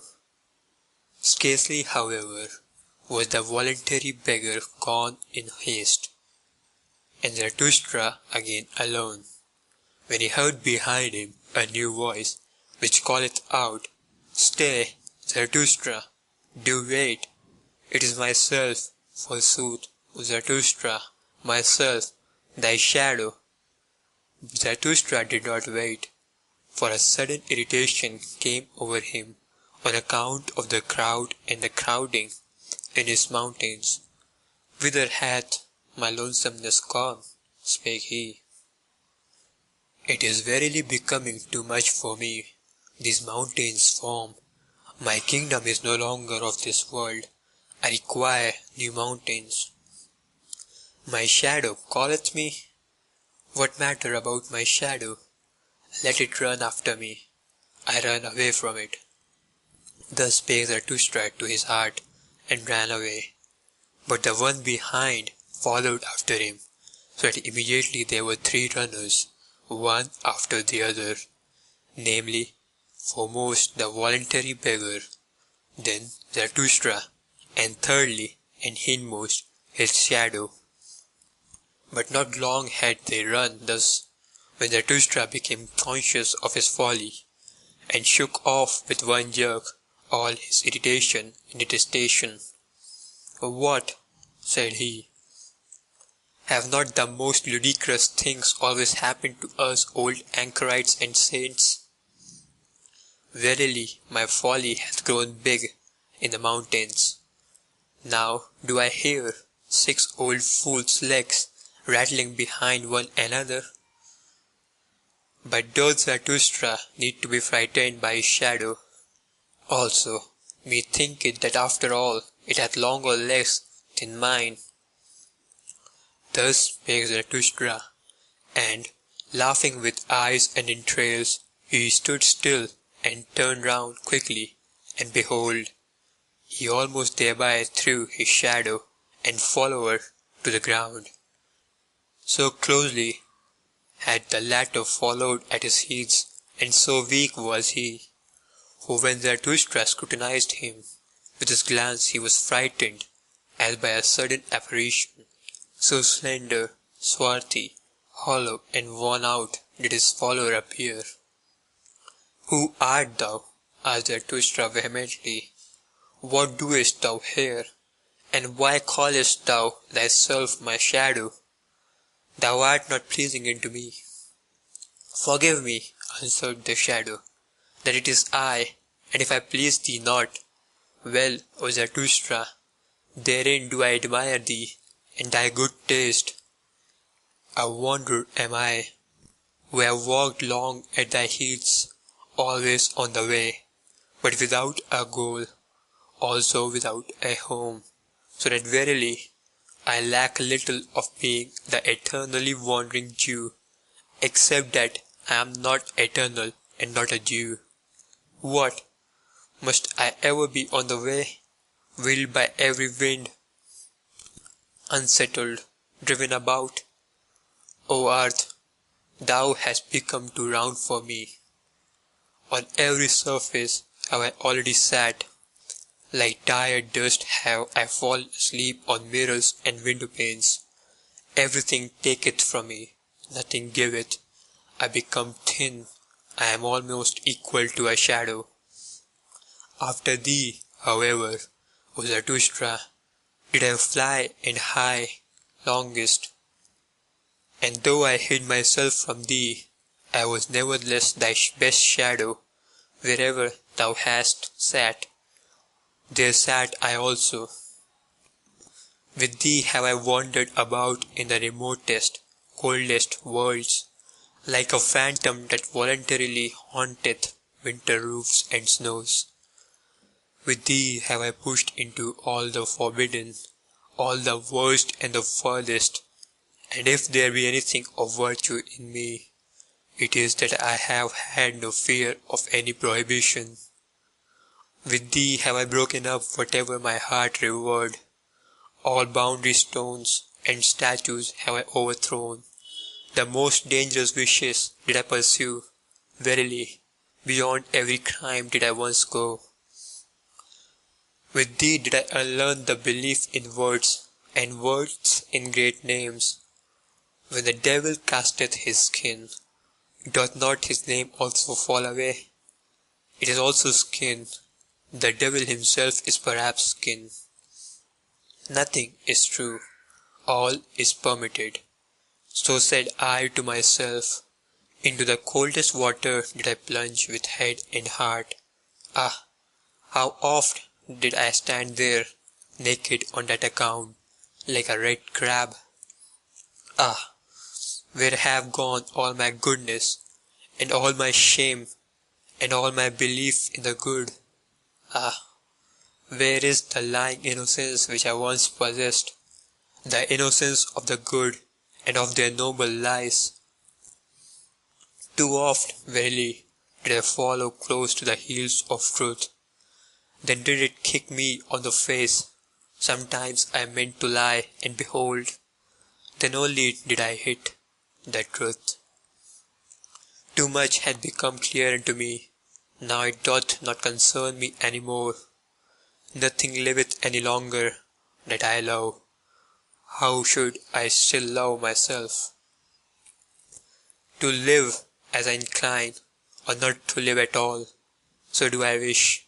So wisheth also the holiest. But alas, how have I still inclination? Have I still a goal, a haven towards which my sail is set, a good wind? Ah, he only who knoweth whither he saileth, knoweth what wind is good, and a fair wind for him. What still remaineth to me? A heart weary and flippant, an unstable will, fluttering wings, a broken backbone. This seeking for my home, O Zarathustra, dost thou know that this seeking hath been my home? Sickening, it eateth me up. Where is my home? For it too I ask and seek, and have sought, but have not found it. O eternal everywhere, O eternal nowhere, O eternal in vain. Thus spake the shadow, and Zarathustra's countenance lengthened at his words. Thou art my shadow, said he at last sadly. Thy danger is not small, thou free spirit and wanderer. Thou hast had a bad day. See that a still worse evening doth not overtake thee. To such unsettled ones as thou, seemeth at last even a prisoner blessed. Didst thou ever see how captured criminals sleep? They sleep quietly, they enjoy their new security. Beware lest, in the end, a narrow faith capture thee, a hard, rigorous delusion, for now everything that is narrow and fixed seduceth and tempteth thee. Thou hast lost thy goal, alas, how wilt thou forego and forget that loss? Thereby hast thou also lost thy way. Thou poor rover and rambler, thou tired butterfly, wilt thou have a rest and a home this evening? Then go up to my cave. Thither leadeth the way to my cave, and now will I run quickly away from thee again. Already lieth as it were a shadow upon me. I will run alone, so that it may again become bright around me. Therefore must I still be a long time merrily upon my legs. In the evening, however, there will be dancing with me. Thus spake Zarathustra. End of chapter 69.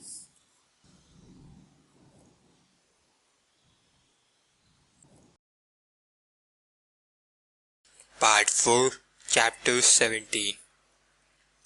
Noontide. And Zarathustra ran and ran, but he found no one else, and was alone, and ever found himself again.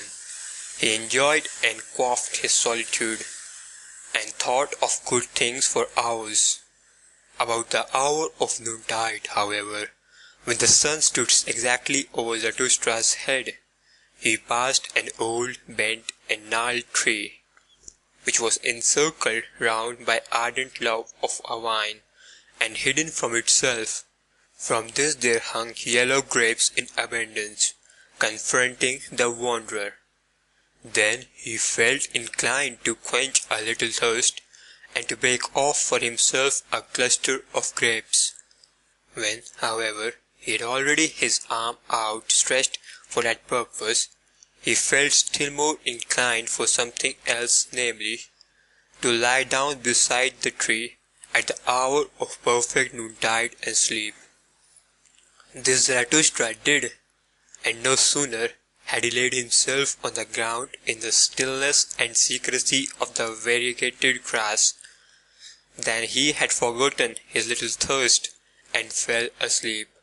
For as the proverb of Zarathustra said, one thing is more necessary than the other, only that his eyes remained open, for they never grew weary of viewing and admiring the tree and the love of the vine. In falling asleep, however, Zarathustra spake thus to his heart, Hush, hush, hath not the world now become perfect? What hath happened unto me? As a delicate wing danceth invisibly upon banqueted seas, light, feather, light, so danceth sleep upon me. No eye doth it close to me, it leaveth my soul awake. Light is it, verily, feather light. It persuadeth me, I know not how, it toucheth me inwardly with a caressing hand. It constraineth me, yea, it constraineth me, so that my soul stretcheth itself out. How long and weary it becometh, my strange soul, hath the seventh day evening come to it precisely at noontide? Hath it already wandered too long, blissfully, among good and ripe things? It stretched itself out, longer. It lieth still, my strange soul. Too many good things hath it already tasted. This golden sadness oppresseth it. It distorteth its mouth. As a ship that putteth into the calmest cove, it now draweth up to the land, weary of long voyages and uncertain seas. Is not the land more faithful? As such a ship huggeth the shore, tuggeth the shore, then it sufficeth for a spider to spin its thread from the ship to the land. No stronger ropes are required there. As such a very ship in the calmest cove, so do I also now repose. nigh to the earth, faithful, trusting, waiting, bound to it with the lightest threads. O happiness, O happiness, wilt thou perhaps sing, O my soul? Thou liest in the grass, but this is the secret, solemn hour, when no shepherd playeth his pipe. Take care, hot noontide sleepeth on the fields. Do not sing, hush, the world is perfect. Do not sing, thou prairie bird, my soul, do not even whisper. Lo, hush, the old noontide sleepeth, it moveth its mouth. Doth it not just now drink a drop of happiness? An old brown drop of golden happiness, golden wine. Something whisketh over it. Its happiness laugheth. Thus laugheth a god. Hush! For happiness, how little sufficeth for happiness? Thus spake I once and thought myself wise. But it was blasphemy. That have I now learned. Wise fools speak better. The least thing precisely, the gentlest thing, the lightest thing, a lizard's rustling, a breath, a whisk, an eye glance, little maketh up the best happiness. Hush! What hath befallen me? Hark! Has time flown away? Do I not fall? Have I not fallen, hark, into the well of eternity? What happeneth to me? Hush! It stingeth me. Alas, to the heart! To the heart! Oh, break up, my heart! After such happiness, after such a sting! What? Hath not the world just now become perfect, round and ripe? Oh, for the golden round ring, whither doth it fly? Let me run after it, quick! Hush! And there Zarathustra stretched himself, and felt that he was asleep. Up, said he to himself, thou sleeper, thou noontide sleeper. Well then, up, ye old legs, it is time and more than time. Many a good stretch of road is still awaiting you. Now have ye slept your fill? For how long a time? A half eternity? Well then, up now, mine old heart. For how long after such a sleep mayst thou remain awake? But then did he fall asleep anew, and his soul spake against him, and defended itself, and lay down again. Leave me alone. Hush! Hath not the world just now become perfect?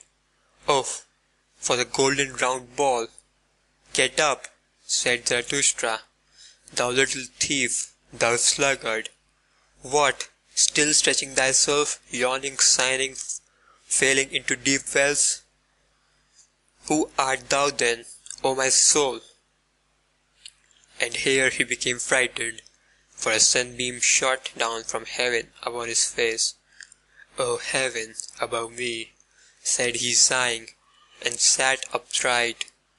Thou gazest at me, thou hearkenest unto my strange soul. When wilt thou drink this drop of dew that fell down upon all earthly things? When wilt thou drink this strange soul? When thou, well of eternity, thou joyous, awful, noontide abyss, when wilt thou drink my soul back into thee? Thus spake Zarathustra, and rose from his couch beside the tree, as awakening from a strange drunkenness, and behold, there stood the sun still exactly above his head. One might, however, rightly infer therefrom that Zarathustra had not then slept long.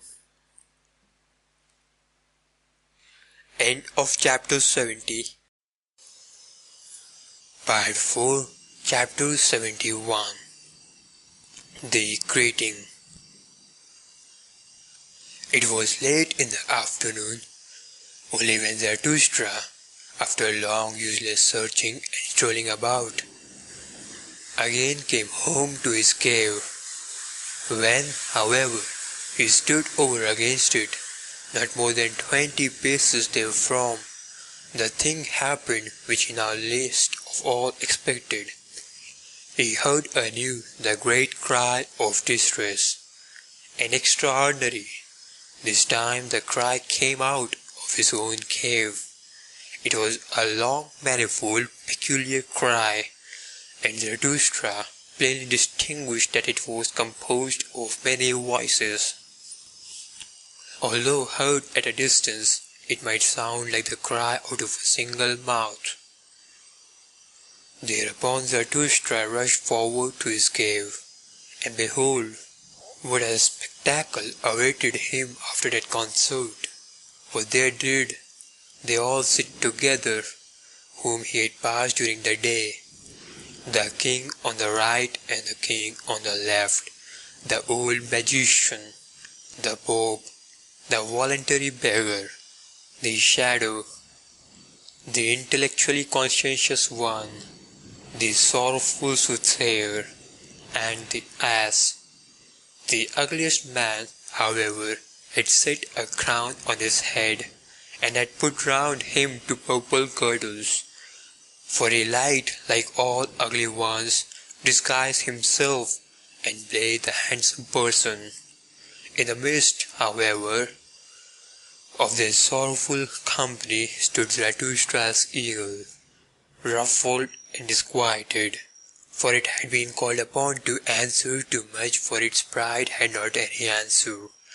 The wise serpent, however, hung round its neck. All this did Zarathustra behold with great astonishment. Then, however, he scrutinized each individual quest with courteous curiosity, read their souls, and wondered anew. In the meantime, the assembled ones had risen from their seats, and waited with reverence for Zarathustra to speak. Zarathustra, however, spake thus: Ye despairing ones, ye strange one, so it was your cry of distress that I heard, and now do I know also where he is to be sought, whom I have sought for in vain today, the higher man. In mine own cave sitteth he, the higher man.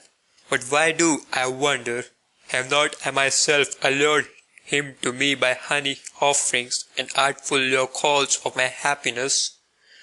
But it seemeth to me that ye are badly adapted for company. Ye make one another's hearts fretful, ye that cry for help when ye sit here together. There is one that must first come, one who will make you laugh even more, a good jovial buffoon, a dancer, a wind, a wild romp, some old fool. What think ye? Forgive me, however, ye despairing ones, for speaking such trivial words before you, unworthy, verily, of such guests. But ye do not have divine what maketh my heart wanton. Ye yourselves do it, and your aspect, forgive it me. For every one becometh courageous who beholdeth a despairing one. To encourage a despairing one, every one thinketh himself strong enough to do so. To myself have ye given this power, a good gift, mine honourable guests, an excellent guest present. Well, do not then upbraid when I also offer you something of mine. This is mine empire, and my dominion. That which is mine, however, shall this evening and tonight be yours. Mine animals shall serve you. Let my cave be your resting place. At house and home with me shall no one despair. In my purlieus do I protect every one from his wild beasts, and that is the first thing which I offer you, security. The second thing, however, is my little finger, and when ye have that, then take whole hand also, yeah, and the heart with it. Welcome here, welcome to you, my guest. Thus spake Zarathustra, and laughed with love and mischief. After this greeting, his guests bowed once more, and were reverentially silent. The king on the right, however, answered him in the name. O Zarathustra, by the way in which thou hast given us thy hand and thy greeting, we recognize thee as Zarathustra. Thou hast humbled thyself before us, almost hast thou hurt our reverence. Who, however, could have humbled himself as thou hast done, with such pride, that uplifteth us ourselves? A refreshment is it to our eyes and hearts. To behold this, merely, gladly would we ascend higher mountains than this, for as eager beholders have we come. We wanted to see what brighteneth dim eyes, and lo, now is it all over with our cries of distress. Now are our minds and hearts open and enraptured. Little is lacking for our spirits to become wanton. There is nothing, O Zarathustra, that groweth more pleasingly on earth than a lofty, strong will. It is the finest growth. An entire landscape refresheth itself at one such tree. To the pine do I compare him, O Zarathustra, which groweth up like thee, tall, silent, hardy, solitary, of the best, supplest wood, stately. In the end, however, grasping out for its dominion with strong, green branches, asking weighty questions of the wind, the storm, and whatever is at home on high places, answering more weightily, a commander, a victor. Oh, who should not ascend high mountains to behold such growths?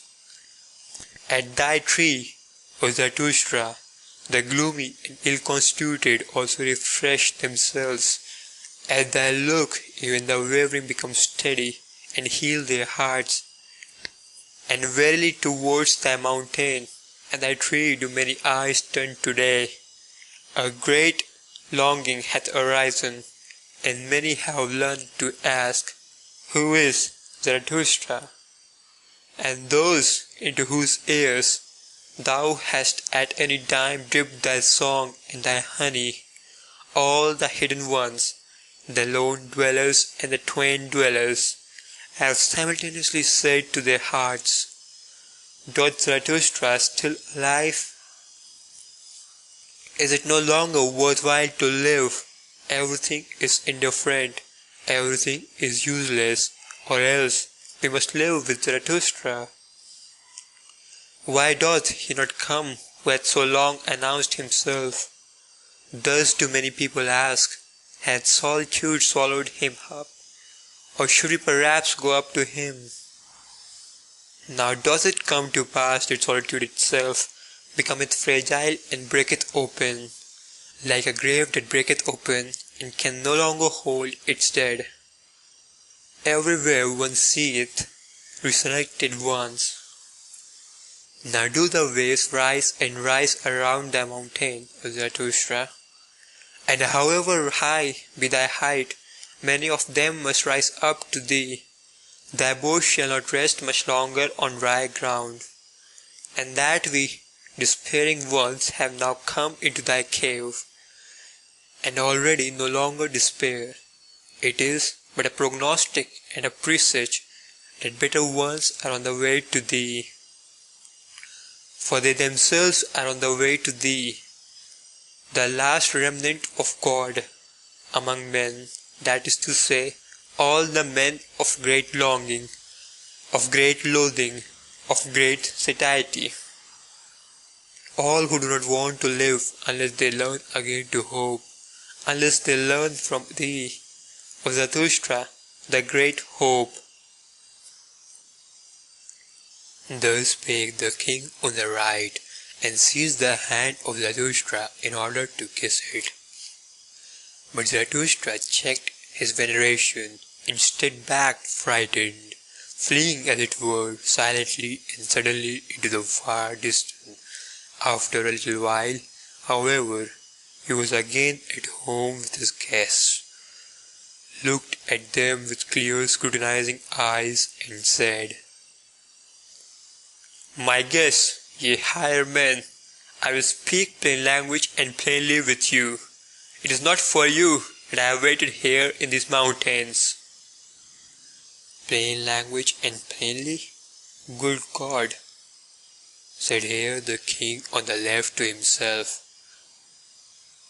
"One seeth he doth not know the good Occidentals, this sage out of the Orient, but he meaneth blunt language and bluntly. Well, that is not the worst taste in these days.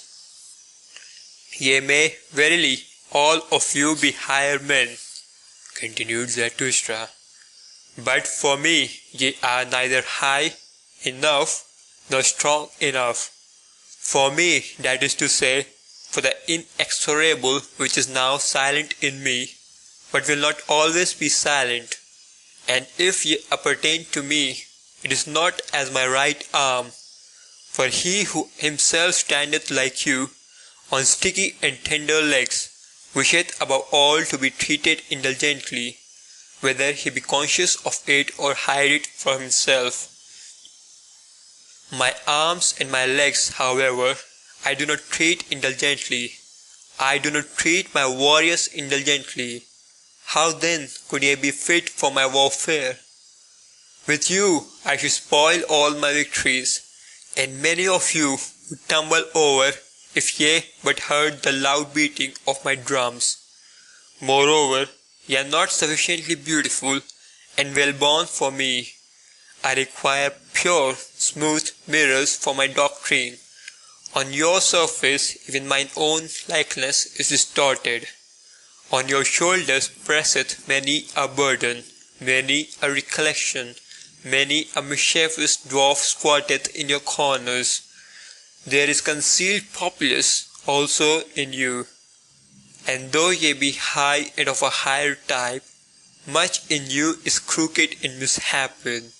There is no smith in the world that could hammer you right and straight for me. Ye are only bridges. May high ones pass over upon you.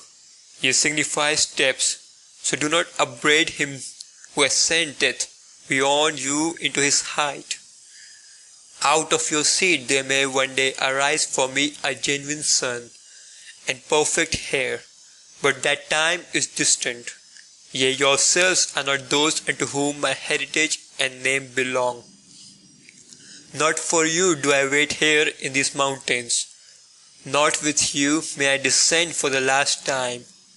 Ye have come unto me only as a presage that high ones are on the way to me. Not the men of great longing, of great loathing, of great satiety, and that which ye call the remnant of God. Nay, nay, 3 times nay, for others do I wait here in these mountains, and will not lift my foot from thence without them. For higher ones, stronger ones, triumphanter ones, merrier ones, for such as are built squarely in body and soul, laughing lions must come. O my guests, ye strange ones, have ye heard nothing of my children, and that they are on the way to me? Do speak unto me of my gardens, of my happy isles, of my new beautiful race. Why do ye not speak unto me thereof?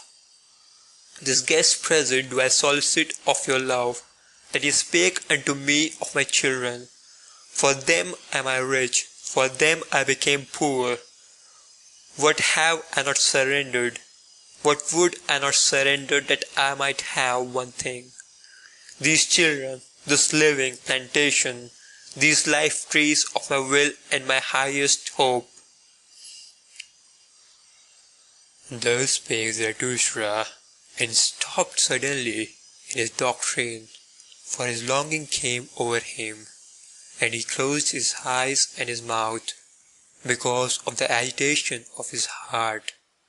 And all his guests were also silent, and stood there and confounded, except only that the old soothsayer made signs with his hands and his gestures. End of chapter 71.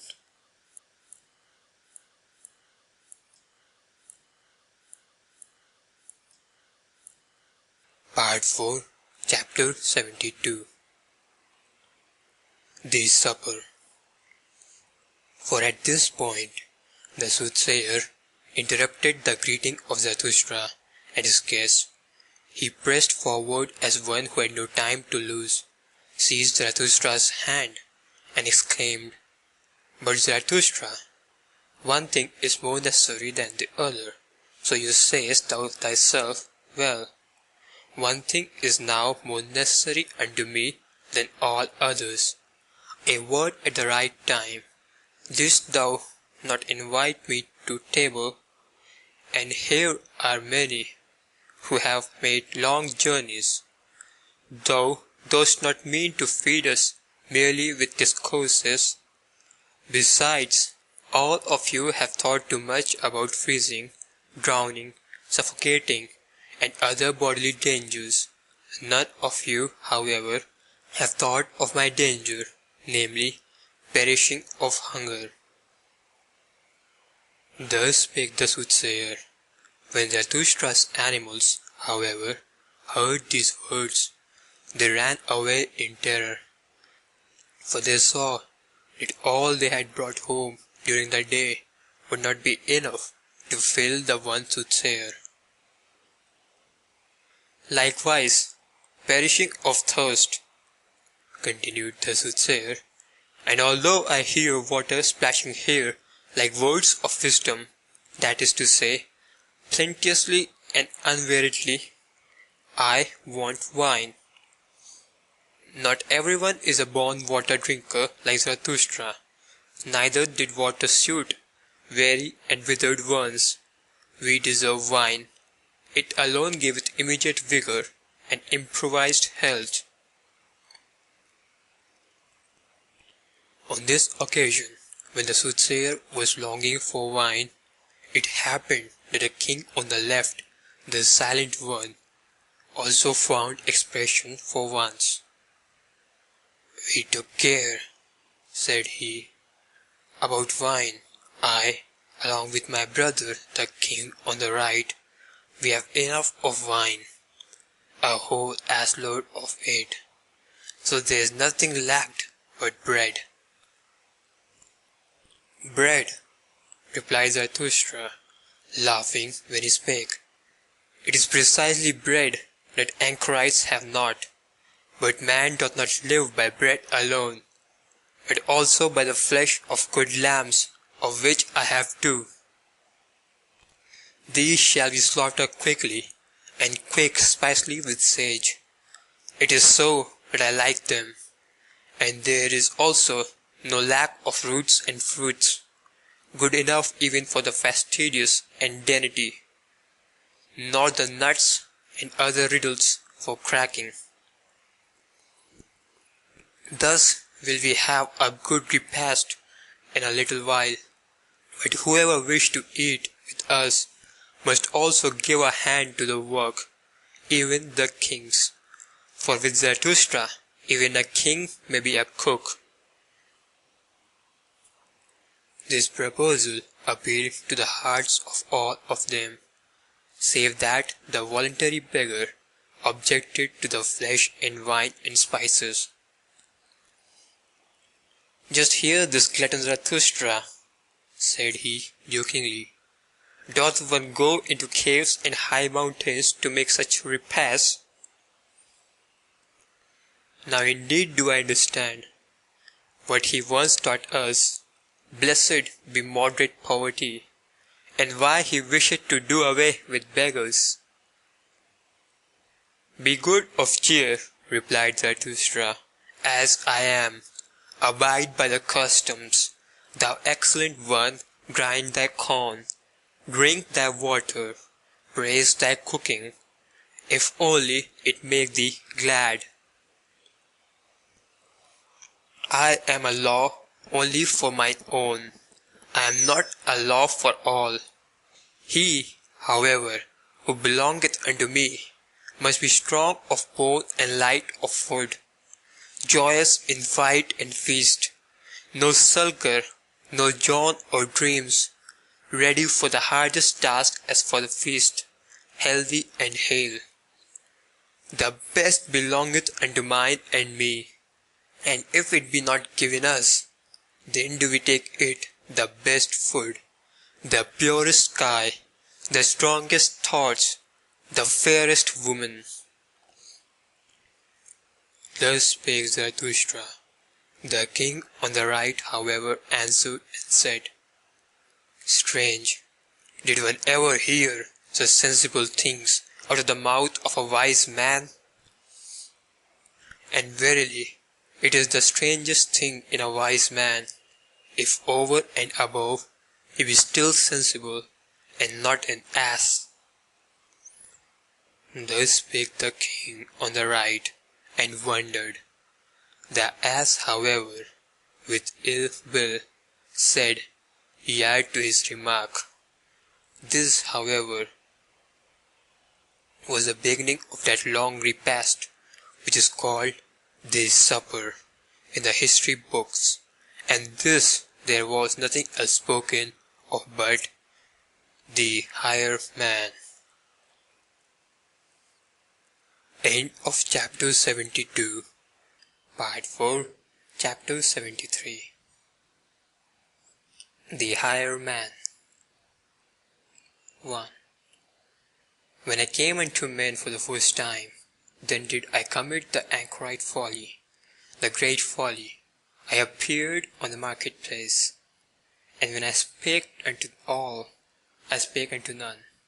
In the evening, however, rope dancers were my companions, and corpses, and myself almost a corpse. With the new morning, however, there came unto me a new truth. Then did I learn to say, of what account to me a marketplace, and populous noise, and long populous years? Ye higher men, learn this from me. On the marketplace no one believeth in higher men, but if ye will speak there, very well. The populace, however, blinketh. We are all equal. Ye higher men, so blinketh the populace. There are no higher men. We are all equal. Man is man. Before God, we are all equal. Before God? Now, however, this God had died. Before the populace, however, we will not be equal. Ye higher men, away from the marketplace. Section 2. Before God. Now, however, this God had died. Ye higher men, this God was your greatest danger. Only since he lay in the grave have ye again arisen. Now only cometh the great moontide. Now only doth the higher man become master. Have ye understood this word, O my brethren? Ye are frightened. Do your hearts turn giddy? Doth the abyss here yawn for you? Doth the hell-hound here help at you? Well, take heart, ye higher men. Now only travelleth the mountain of the human future. God had died. Now do we desire the Superman to live. 3. The most careful ask today, how is man to be maintained? Zarathustra, however, asketh, as the first and only one, how is man to be surpassed? The Superman I have at heart. That is the first and the only thing to me, and not man, not the neighbor, not the poorest, not the sorriest, not the best. O my brethren, what can I love in man is that he is an overgoing and downgoing. And also in you there is much that maketh me love and hope. In that ye have despised, ye higher men, that maketh me hope, for the great despisers are the great reverers. In that ye have despaired, there is much to honour, for ye have not learned to submit yourselves, ye have not learned pretty policy. For today have petty people become master. They all preach submission and humility, and policy and diligence, and consideration, and the long etc. of petty virtues. Whatever is the effeminate type, whatever originateth from the servile type, and especially in the populous mishmash, that wisheth now to be master of all human destiny. Or disgust, disgust, disgust, that asketh and never tireth, how is man to maintain himself best, longest, most pleasantly? Thereby are they the masters of today? These masters of today surpass them. O my brethren, these petty people, they are Superman's greatest danger. Surpass, ye higher man, the petty virtues, the petty policy, the sanguine considerateness, the ant-hill trumpery, the pitiable comfortableness, the happiness of the greatest number. And rather despair than submit yourselves. And verily, I love you, because ye know not today how to live, ye higher men, for thus do ye live best. 4. Have ye courage, O my brethren? Are ye stout-hearted? Not the courage before the witness, but anchorite and eagle courage, which not even a god any longer beholdeth. Cold souls, mules, the blind and the drunken, I do not call stout-hearted, yet a heart who knoweth fear, but vanquisheth it, who seeth the abyss, but with pride. He who seeth the abyss, but with eagle's eyes, he who with eagle's talons graspeth the abyss, he hath courage. 5. Man is evil, so said to me for consolation, all the wisest ones. Ah, if only it be still true today! For the evil is man's best foes. Man must become better and eviler. So do I teach. The evilest is necessary for the Superman's best.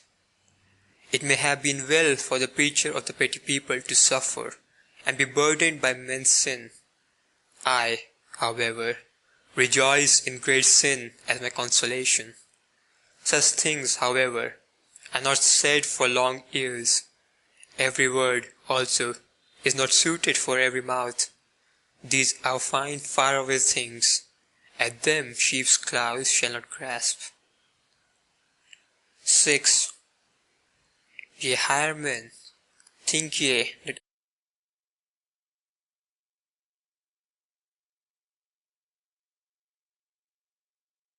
you sufferers, or show you restless, miswandering, misclimbing ones, new and easier footpaths?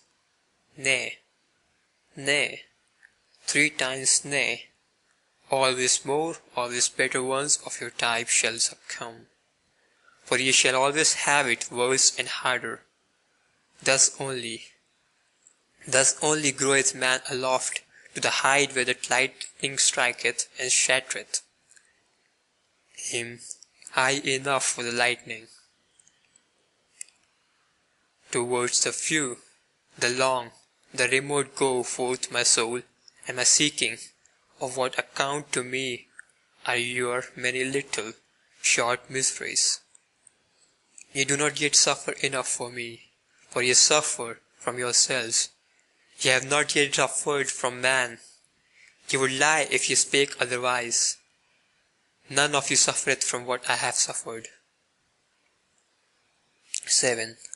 It is not enough for me that the lightning no longer doeth harm. I do not wish to conduct it away. It shall learn to work for me. My wisdom had accumulated long like a cloud, it becometh stiller and darker.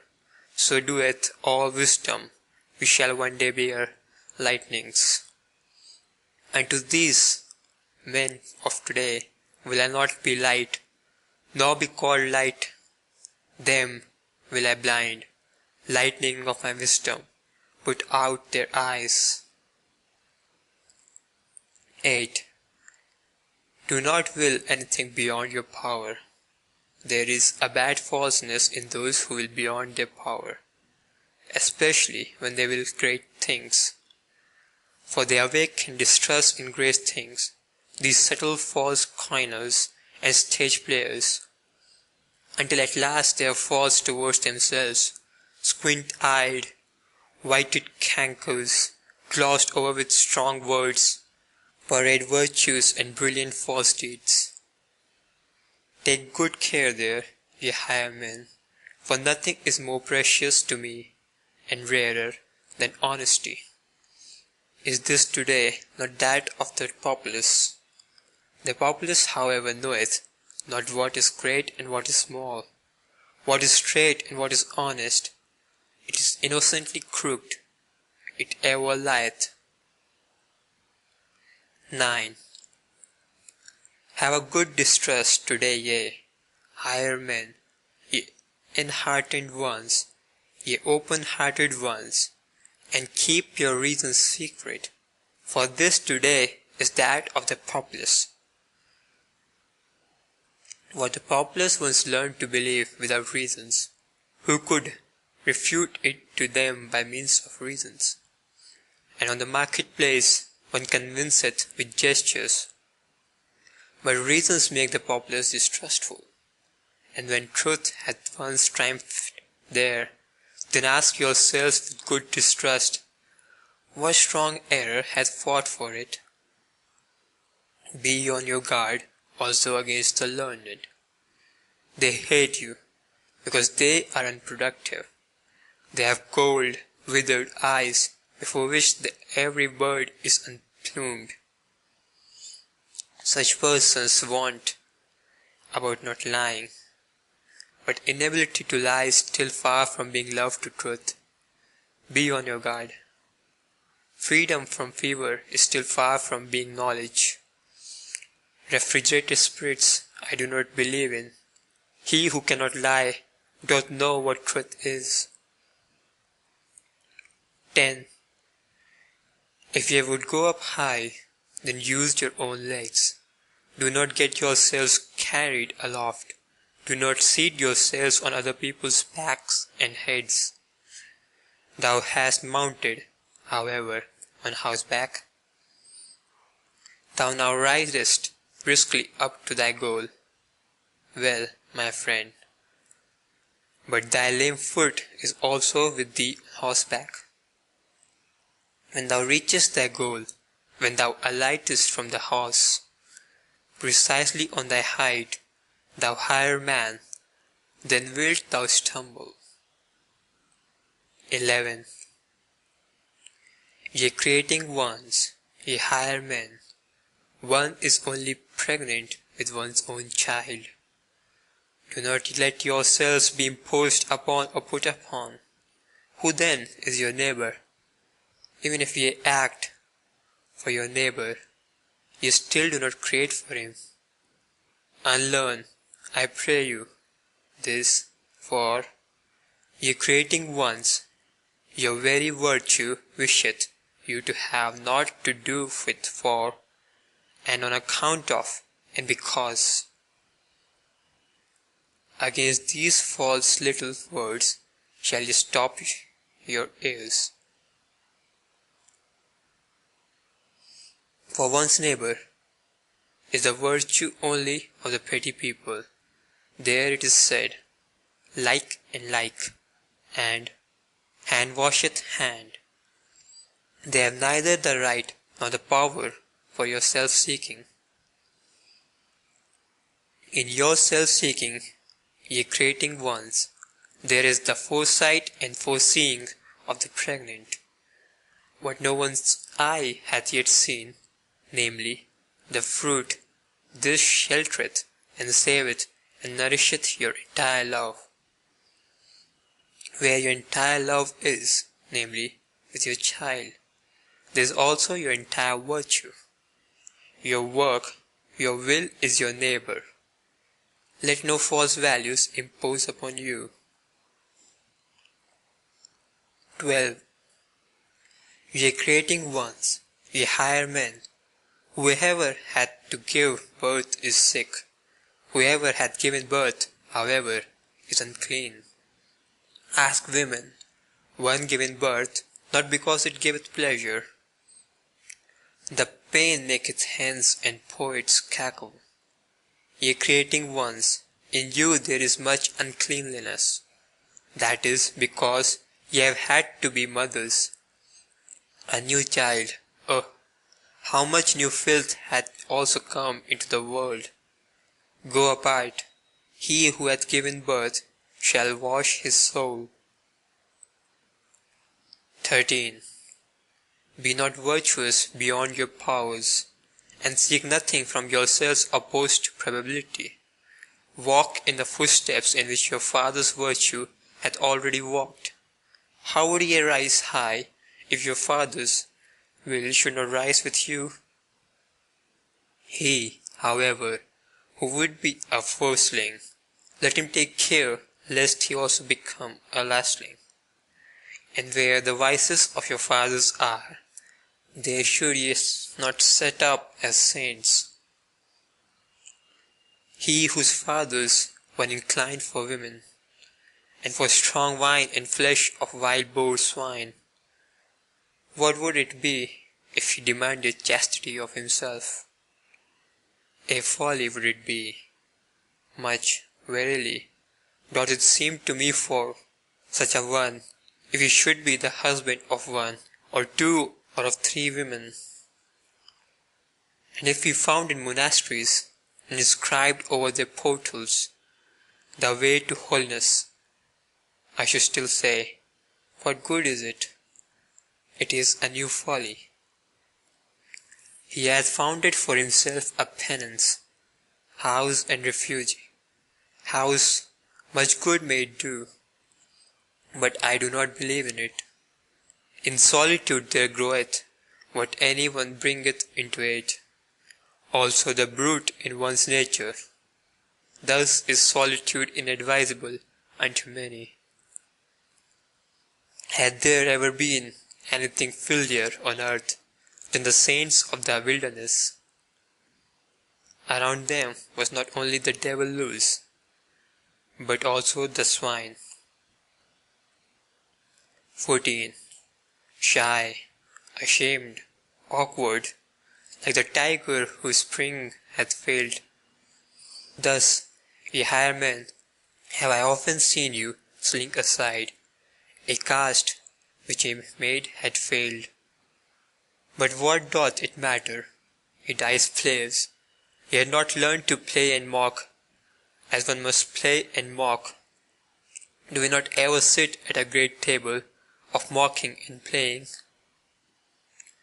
And if great things have been a failure with you, have ye yourselves therefore been a failure? And if ye yourselves have been a failure, hath man therefore been a failure? If man, however, hath been a failure, well then, never mind. 15. They hire its type, always the seldomer doth a thing succeed. Ye higher men here, have ye not all been failures? Be of good cheer, what doth it matter? How much is still possible? Learn to laugh at yourselves, as ye ought to laugh. What wonder even that ye have failed, and only half succeeded, ye half-shattered ones? Doth not man's future strive and struggle in you? Man's furthest, profoundest, star-highest issues, his prodigious powers, do not all those foam through one another in your vessel? What wonder that many a vessel shattereth? Learn to laugh at yourselves, as ye ought to laugh, ye higher men, Oh, how much is still possible! And verily, how much hath already succeeded! How rich in this earth is small, good, perfect things, in well-constituted things. Set around you small, good, perfect things, ye higher men. Their golden maturity healeth the heart, the perfect teacheth one to hope. 16. What hath hitherto been the greatest sin here on earth? Was it not the word of him who said, Woe unto them that laugh now? Did he himself find no cause for laughter on the earth? Then he sought badly. A child even findeth cause for it. He did not love sufficiently, otherwise would he also have loved us, the laughing ones. But he hated and hooted us, wailing and teeth gnashing did he promise us. Must one then curse immediately, when one doth not love? That seemeth to me bad taste. Thus did he, however, this absolute one. He sprang from the populace, and he himself just did not love sufficiently, otherwise would he have raged less, because people did not love him. All great love doth not seek love, it seeketh more. Go out of the way of all such absolute ones. They are a poor sickly type, a populous type. They look at this life with ill will. They have an evil eye for this earth. Go out of the way of all such absolute ones. They have heavy feet and sultry hearts. They do not know how to dance. How could the earth be light to such ones? 17. Tortuously do all good things come nigh to their goal. Like cats they curve their backs, they purl inwardly with their approaching happiness. All good things laugh. His step betrayeth whether a person already walketh on his own path. Just see me walk. He, however, who cometh nigh to his goal, danceth. And verily, a statue have I not become. Not yet do I stand there stiff, stupid, and sturdy, like a pillar. I love fast racing. And though there be on earth fens and dense afflictions, he who hath light feet runneth even across the mud, and danceth as upon well-swept ice. Lift up your hearts, my brethren, high, higher, and do not forget your legs. Lift up also your legs, ye good dancers, and better still, if ye stand upon your heads. 18. This crown of the laughter, this rose garland crown, I myself has put on this crown. I myself have consecrated my laughter. No one else have I found today put enough for this. Zarathustra the dancer, Zarathustra the light one, who beckoneth with his pinions, one ready for flight, beckoning unto all birds, ready and prepared, a blissfully light-spirited one. Zarathustra the sooth laugher, no impatient one, no absolute one who loveth leaps and side leaps, I myself have put on this crown. 19. Lift up your hearts, my brethren, high, higher, and do not forget your legs. Lift up your legs, ye good dancers, and better still if you stand upon your heads. There are also heavy animals in a state of happiness. There are club-footed ones from the beginning. Curiously do they exert themselves, like an elephant, which endeavoureth to stand upon its head. Better, however, to be foolish with happiness than foolish with misfortune. better to dance awkwardly than walk lamely. So learn, I pray you, my wisdom, ye higher men. Even the worst thing had two good reverse sides. Even the worst thing had good dancing legs. So learn, I pray you, ye higher men, to put yourselves on your proper legs. So unlearn, I pray you, the sorrow sighting and all the populace sadness. Oh, how sad the buffoons of the populace seem to me today. This today, however, is that of the populace. 20. Do like unto the wind when it rusheth forth from its mountain caves, unto its own piping will it dance. The seas tremble and leap under its steps. That which giveth wings to asses, that which milketh the lances, praised be that good and ruly spirit which cometh like a hurricane unto all the present and unto all the populace, which is hostile to thistle heads and puzzle heads, and to all withered leaves and weeds. Praised be this wild, good, free spirit of the storm, which danceth upon fens and afflictions as upon meadows, which hateth the consumptive populous dogs and all the ill-constituted sullen brood. Praised be the spirit of all free spirits, the laughing storm, which bloweth dust into the eyes of all the melanopic and melancholic. Ye higher men, the worst thing in you is that ye have none of you learned to dance as ye ought to dance beyond yourselves. What doth it matter that ye have failed? How many things are still possible? So learn to laugh beyond yourselves. Lift up your hearts, ye good dancers, high, higher, and do not forget the good laughter. This crown of the laughter, this rose-garland crown, to you, my brethren, do I cast this crown. Laughing have I consecrated. Ye higher men, learn, I pray you, to laugh. End of chapter 73.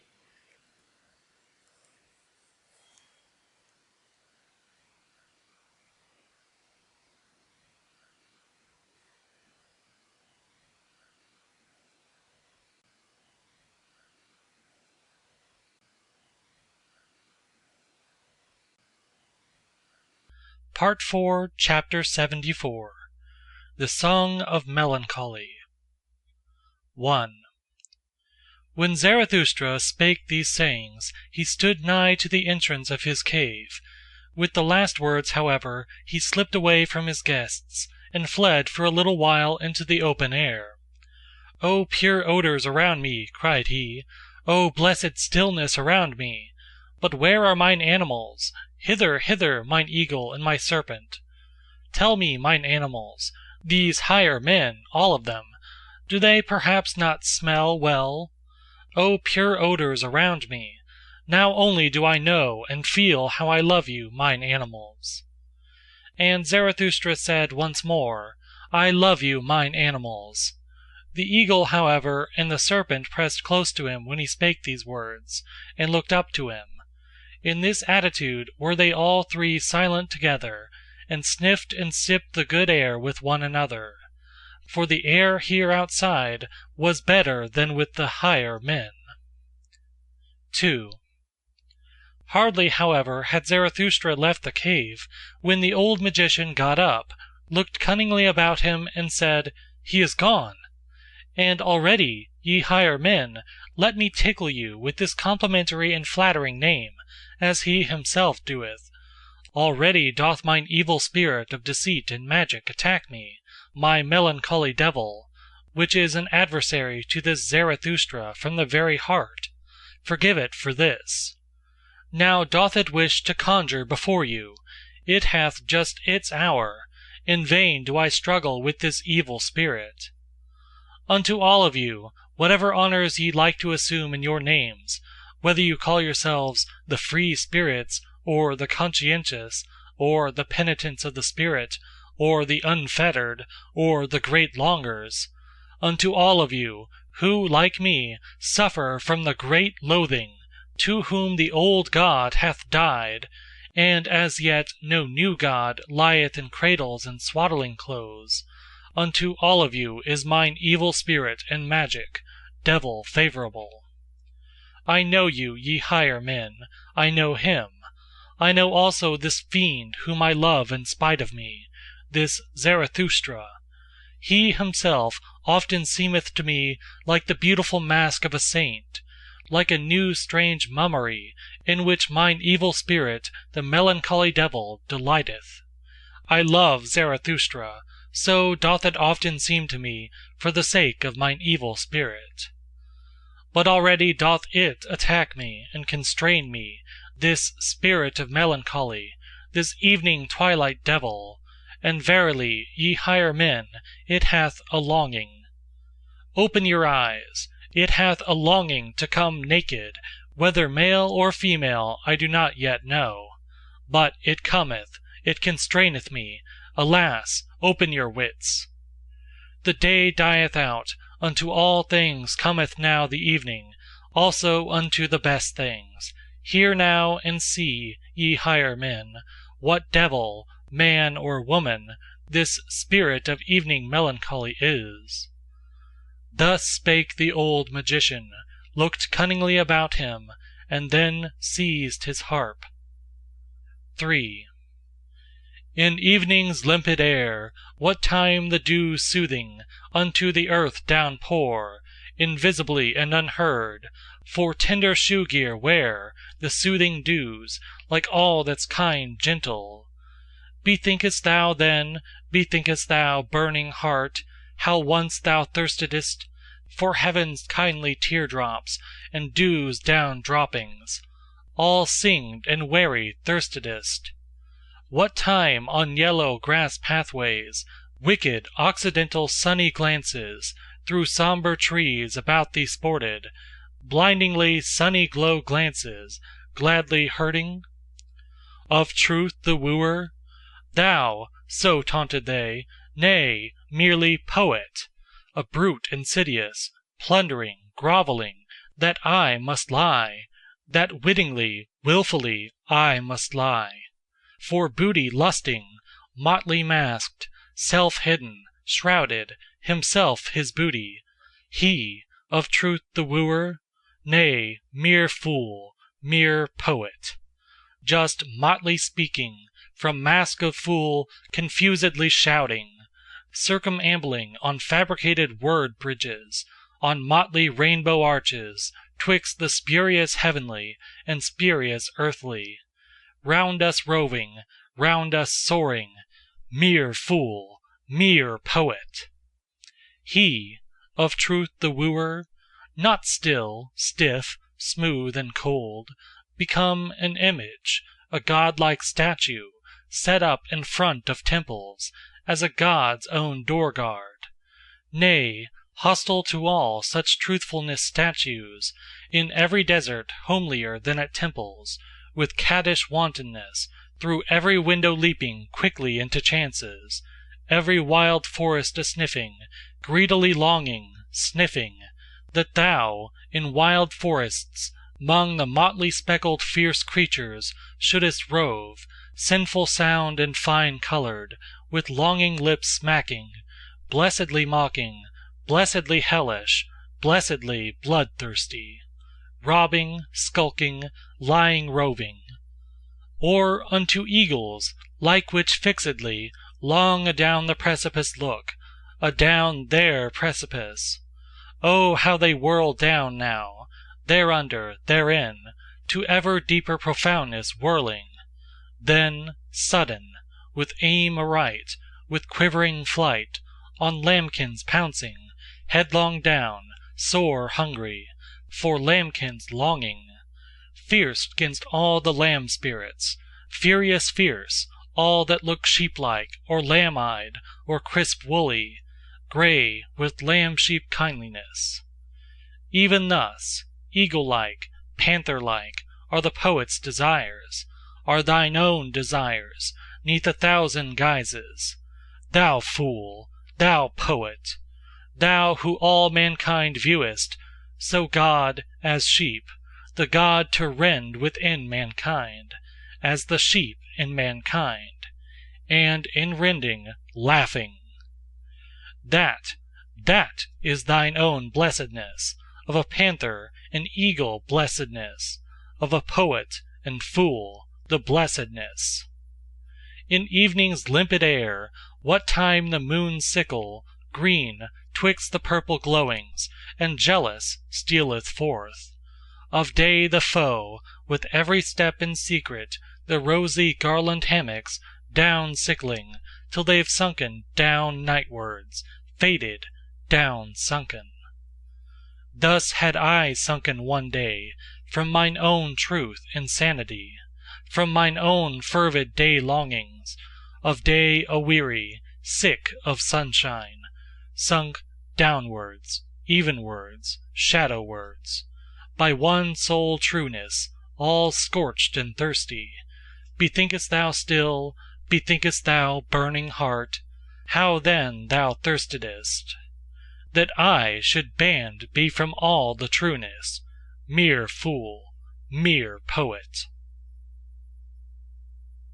End of Part 4, Chapter 74.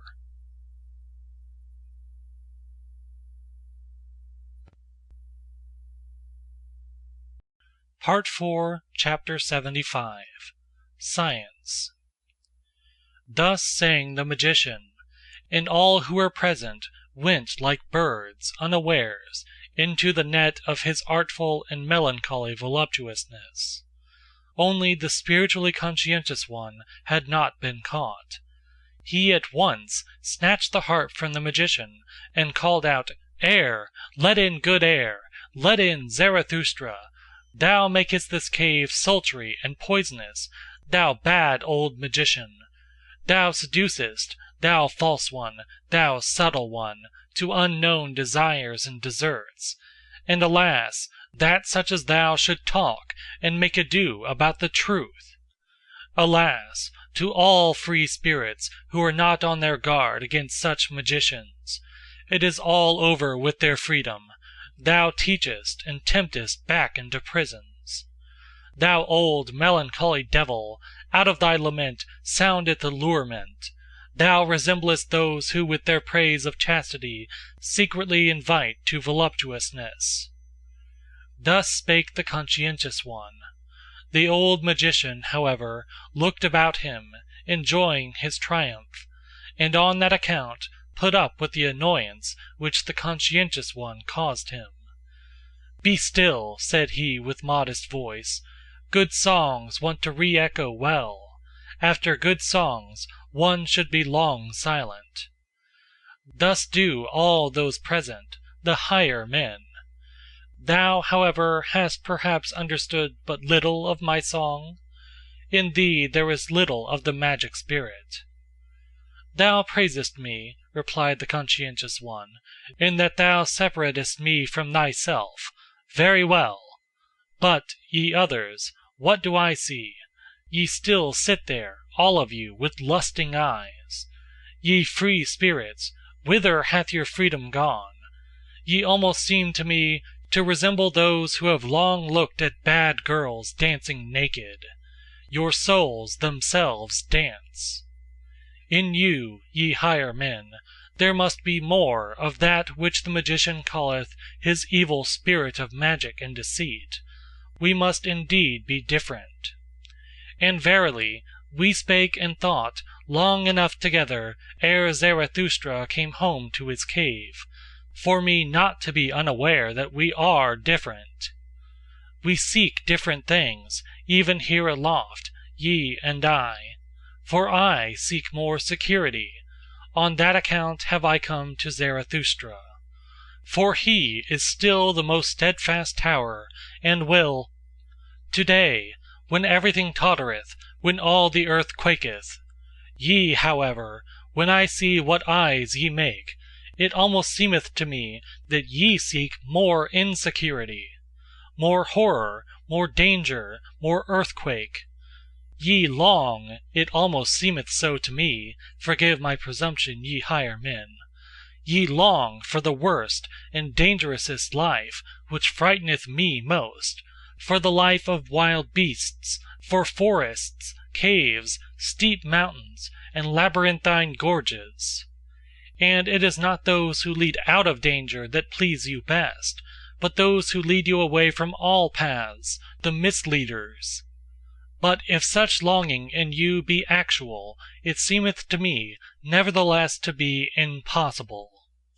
For fear, that is man's original and fundamental feeling. Through fear everything is explained, original sin and original virtue. Through fear there grew also my virtue, that is to say, science. For fear of wild animals, that hath been longest fostered in man, inclusive of the animal which he concealeth and feareth in himself. Zarathustra calleth it the beast inside.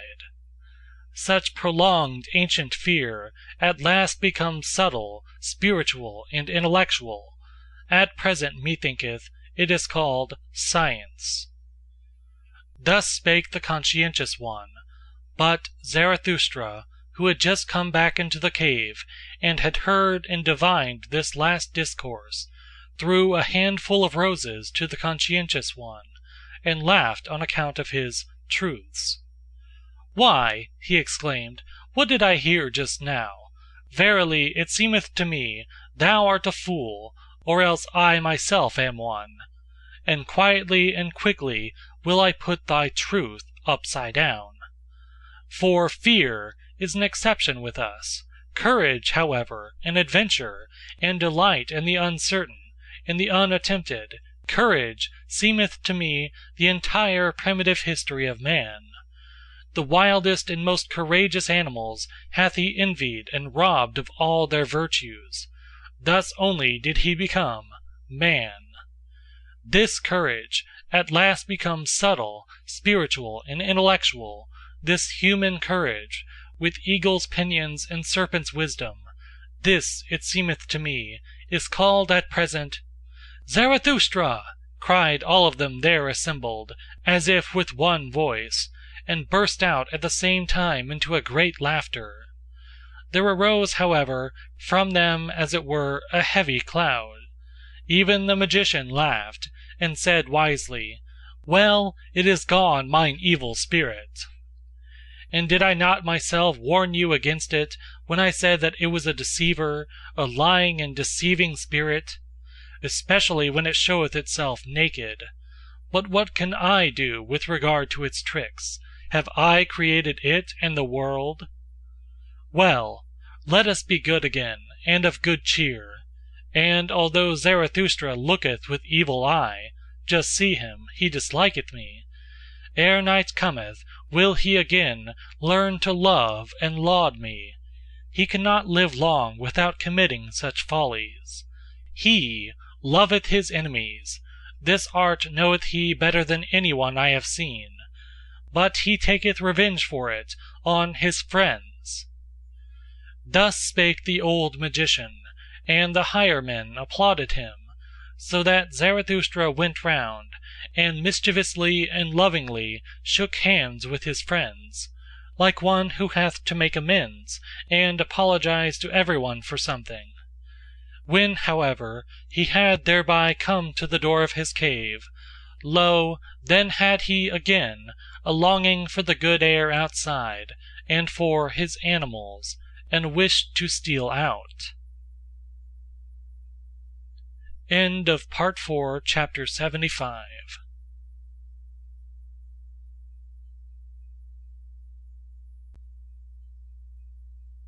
Part 4, Chapter 76. Among Daughters of the Desert. 1. "Go not away," said then the wanderer who called himself Zarathustra's shadow. "Abide with us. otherwise the old gloomy affliction might again fall upon us. Now hath that old magician given us of his worst for our good, and lo, the good pious Pope there hath tears in his eyes, and hath quite embarked again upon the sea of melancholy. Those kings may well put on a good air before us still, for that have they learned, best of us all at present. Had they, however, no one to see them, I wager that with them also the bad game would again commence.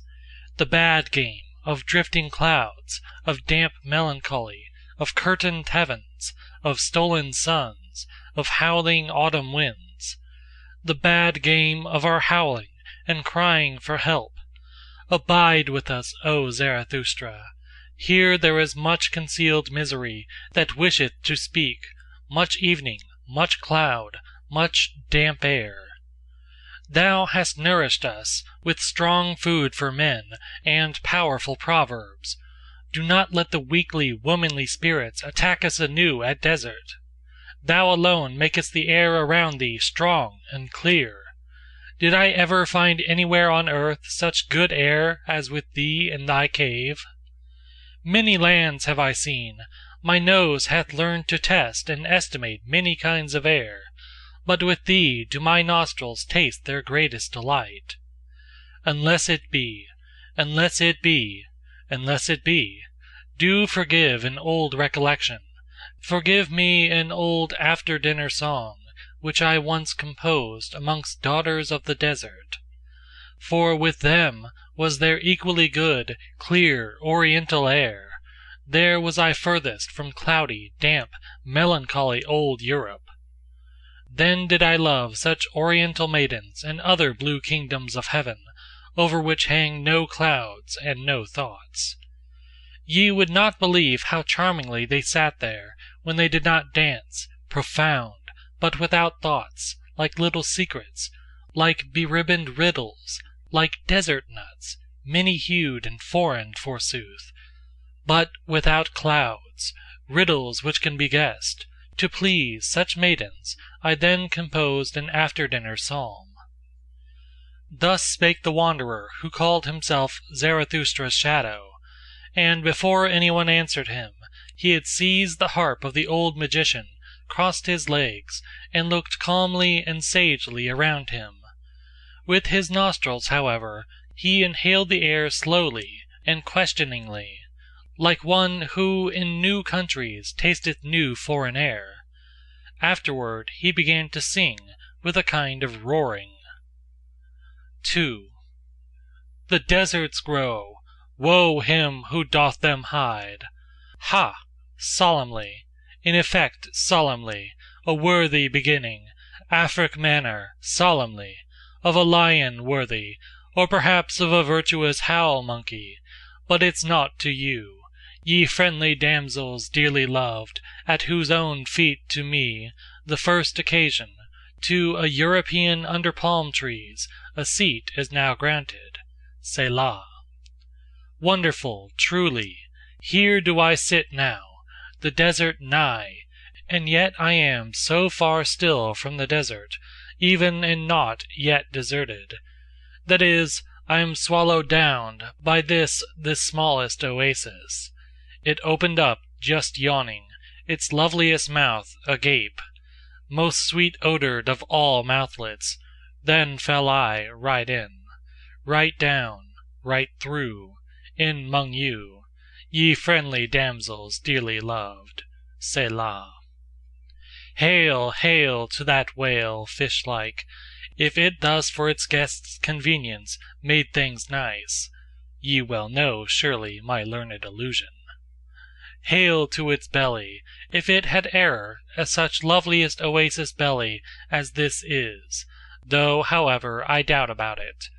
With this come I out of old Europe, that doubteth more eagerly than doth any elderly married woman. May the Lord improve it. Amen.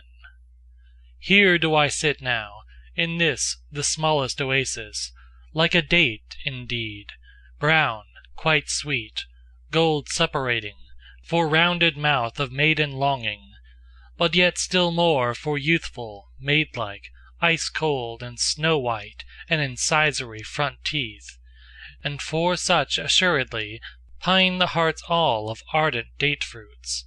Selah. To the there named south-fruits now, similar, all too similar, do I lie here, by little flying insects, round-sniffled and round-played, and also by yet littler, foolisher, and peccabler wishes and fantasies, environed by you, ye silent, prescientist maiden kittens, Dudu and Sulika, round sphinxed, that into one word I may crowd much feeling. Forgive me, O God, all such speech sinning. Sit I here, the best of air sniffling, paradisal air, truly, bright and buoyant air, golden mottled, as goodly air as ever from lunar orb down fell, be it by hazard, or supervened it by arrogancy, as the ancient poets relate it. But, doubter, I am now calling it in question. With this do I come indeed out of Europe, that doubteth more eagerly than doth any elderly married woman. May the Lord improve it. Amen.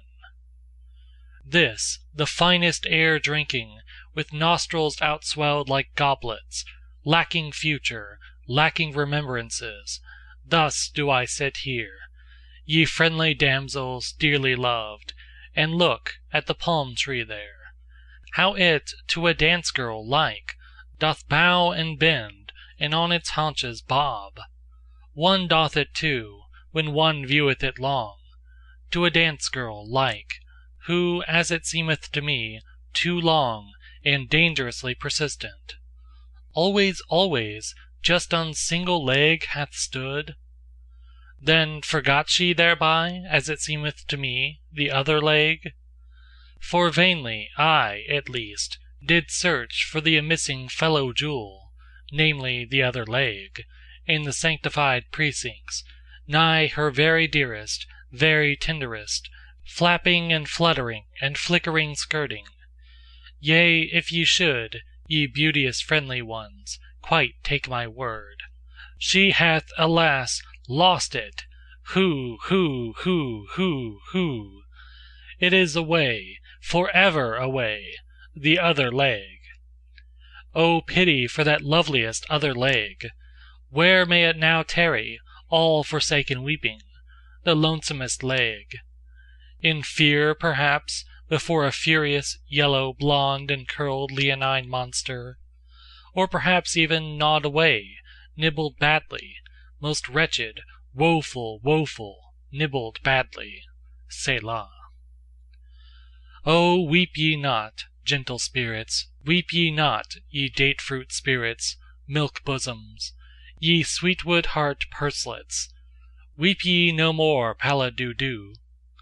Be a man, Sulika, bold, bold. Or else should there perhaps be something strengthening, heart-strengthening, here most proper be, some inspiring text, some solemn exhortation? Ha! Up now, honor, moral honor, European honor, blow again, continue, bellows box of virtue. Ha!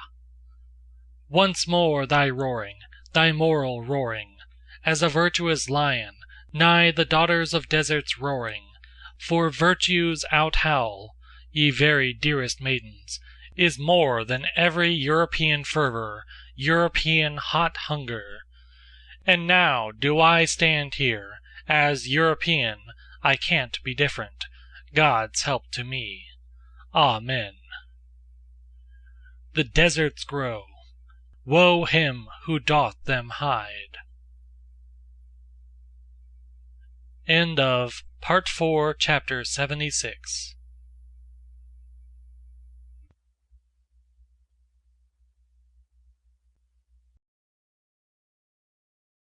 Part 4, Chapter 77. The Awakening, Section 1.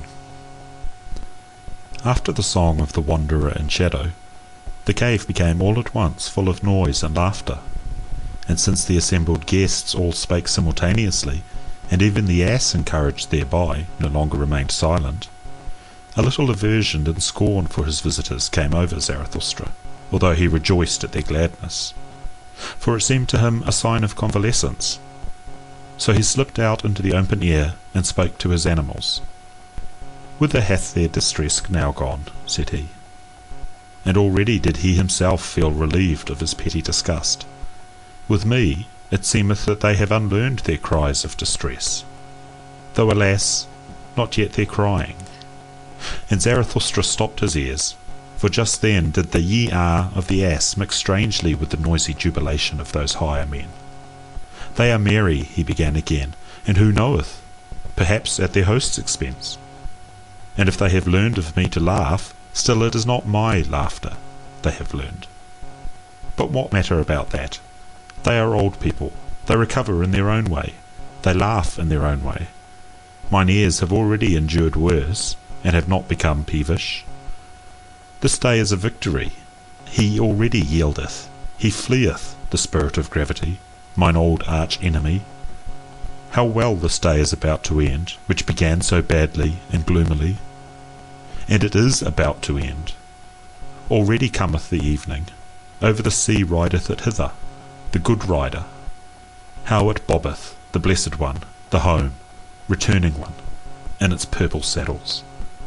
The sky gazeth brightly thereon, the world lieth deep. O all ye strange ones who have come to me, it is already worth while to have lived with me."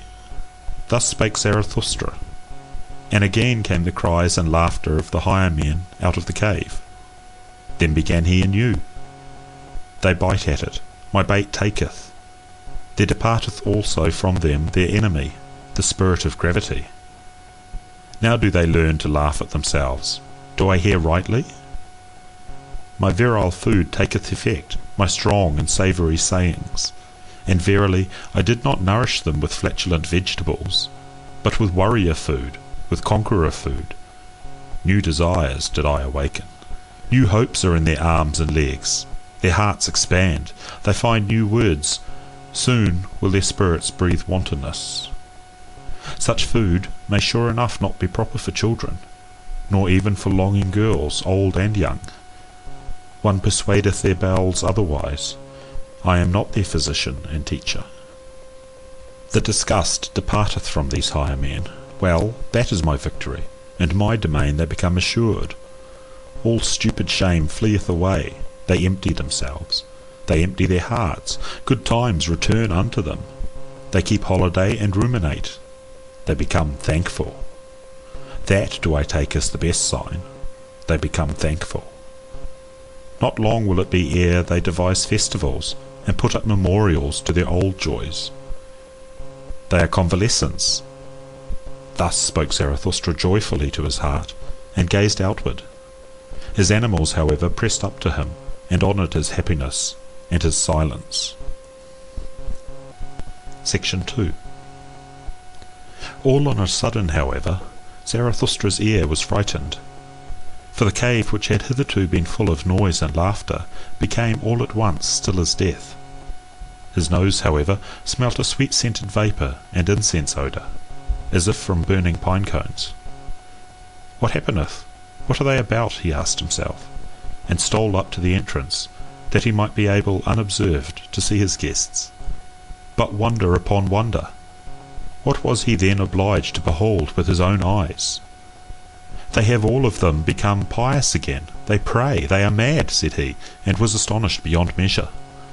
And forsooth all these higher men, the two kings, the Pope out of service, the evil magician, the voluntary beggar, the wanderer in shadow, the old soothsayer, the spiritually conscientious one, and the ugliest man, they all lay on their knees like children and credulous old women, and worshipped the ass. And just then began the ugliest man to gurgle and snort, as if something unutterable in him tried to find expression. When, however, he had actually found words, behold, it was a pious, strange litany in praise of the adored and censed ass. And the litany sounded thus: Amen. And glory and honour, and wisdom and thanks, and praise and strength be to our God, from everlasting to everlasting. The ass, however, hair brayed, Ye are. He carrieth our burdens. He hath taken upon him the form of a servant. He is patient of heart, and never saith nay. And he who loveth his God chastiseth him. The ass, however, here brayed, Ye are. He speaketh not, except that he ever saith yea to the world which he created. Thus doth he extol his world. It is his artfulness that speaketh not. Thus is he rarely found wrong. The ass, however, here brayed, Ye are. Uncomely goeth he through the world. Grey is the favourite colour in which he wrappeth his virtue. Hath he spirit? Then doth he conceal it. Every one, however, believeth in his long ears. The ass, however, here brayeth, Ye are. What hidden wisdom it is to wear long ears, and only to say yea, and never nay. Hath he not created the world in his own image, namely, as stupid as possible? The ass, however, here brayed, Ye are. Thou goest straight and crooked ways. It concerneth thee little what seemeth straight or crooked unto us men. Beyond good and evil is thy domain. It is thine innocence not to know what innocence is. The ass, however, here brayed, Ye are. Lo, how thou spurnest none from thee, neither beggars nor kings. Thou sufferest little children to come unto thee, and when the bad boys decoy thee, then sayest thou simply, Ye are. The ass, however, here brayed, Ye are. Thou lovest she-asses and fresh figs. Thou art no food despiser. A thistle tickleth thy heart when thou chancest to be hungry. There is the wisdom of a god therein. The ass, however, here brayed, Ye are. End of Part 4, Chapter 77. Part 4, Chapter 78. The Ass Festival. 1. At this place in the litany, however, Zarathustra could no longer control himself. He himself cried out, Yee-yah! Louder even than the ass, and sprang into the midst of his maddened guests. Whatever are you about, you grown-up children? He exclaimed, pulling up the praying ones from the ground. Alas, if anyone else except Zarathustra had seen you, everyone would think you the worst blasphemers, or the very foolishest old women, with your new belief. And thou thyself, thou old Pope, how is it in accordance with thee to adore an ass in such a manner as God? O Zarathustra, answered the Pope, forgive me, but in divine matters I am more enlightened even than thou, and it is right that it should be so. Better to adore God so in this form than in no form at all. Think over this saying, mine exalted friend. Thou wilt readily divine that in such a saying there is wisdom. He who said God is a spirit made the greatest stride and slide hitherto made on earth towards unbelief. Such a dictum is not easily amended again on earth. Mine old heart leapeth and boundeth, because there is still something to adore on earth. Forgive it, O Zarathustra, to an old pious pontiff heart. And thou, said Zarathustra to the wanderer and shadow, thou callest and thinkest thyself a free spirit, and thou here practisest such idolatry and hierolatry. Worse, verily, doest thou here than with thy bad brown girls, thou bad new believer. It is sad enough, answered the wanderer and shadow.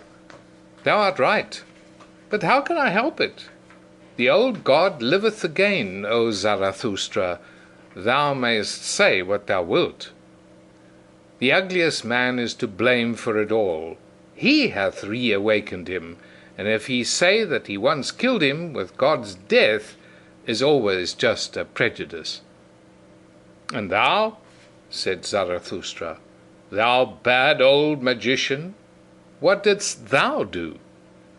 Who ought to believe any longer in thee in this free age, when thou believest in such divine donkeyism? It was a stupid thing that thou didst. How couldst thou, a shrewd man, do such a stupid thing? O Zarathustra, answered the shrewd magician, thou art right. It was a stupid thing. It was also repugnant to me.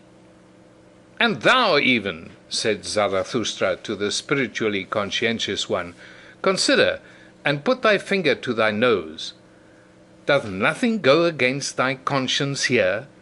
Is thy spirit not too cleanly for this praying and the fumes of those devotees? There is something therein, said the spiritually conscientious one, and put his finger to his nose. There is something in this spectacle which even doeth good to my conscience. Perhaps I dare not believe in God. Certain it is, however, that God seemeth to me most worthy of belief in this form. God is said to be eternal, according to the testimony of the most pious. He who hath so much time taketh his time, as slow and as stupid as possible. Thereby can such a one nevertheless go very far, and he who hath too much spirit might well become infatuated with stupidity and folly. Think of thyself, O Zarathustra. Thou thyself, verily, even thou, couldst well become an ass through superabundance of wisdom. Doth not the true sage willingly walk on the crookedest paths? The evidence teacheth it, O Zarathustra, thine own evidence. And thou thyself finally, said Zarathustra, and turned towards the ugliest man, who still lay on the ground stretching up his arms to the ass, for he gave it wine to drink. Say, thou nondescript, what hast thou been about? Thou seemest to be transformed, thine eyes glow, the mantle of the sublime covereth thine ugliness. What didst thou do? Is it then true what they say, that thou hast again awakened him? And why? Was he not for good reasons killed and made away with? Thou thyself seemest to me awakened. What didst thou do? Why didst thou turn round? Why didst thou get converted? Speak, thou nondescript. O Zarathustra, answered the ugliest man, thou art a rogue. Whether he yet liveth, or again liveth, or is thoroughly dead, which of us both knoweth that best? I ask thee. One thing, however, do I know. From thyself did I learn it once, O Zarathustra. He who wanteth to kill most thoroughly laugheth. Not by wrath, but by laughter doth one kill. Thus spakest thou once, O Zarathustra. Thou hidden one, thou destroyer without wrath, thou dangerous saint, thou art a rogue. 2. Then, however, did it come to pass that Zarathustra, astonished at such merely roguish answers, jumped back to the door of his cave, and turning towards all his guests, cried out with a strong voice, O ye wags, all of you, ye buffoons, why do you dissemble and disguise yourself before me?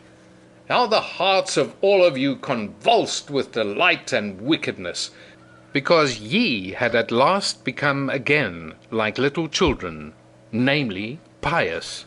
Because ye at last did again as children do, namely, prayed, folded your hands, and said, Good God. But now leave, I pray you, this nursery, mine own cave, where today all childishness is carried on. Cool down, hear outside your hot child wantonness and heart tumult.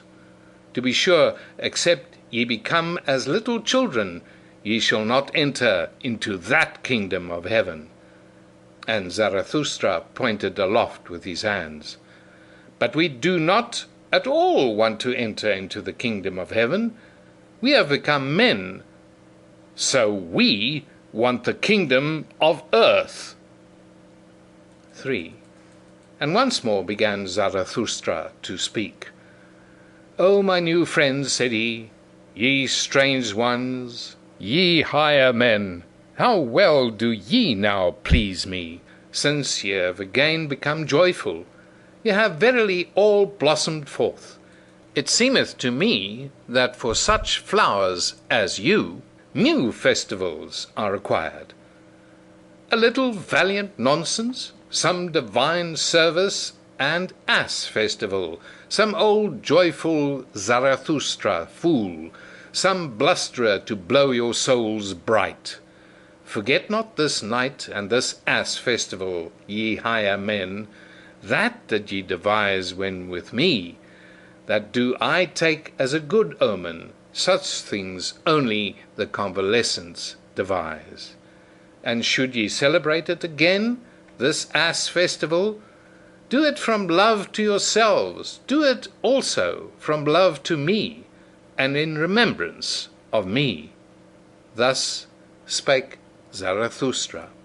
End of Part 4, Chapter 78.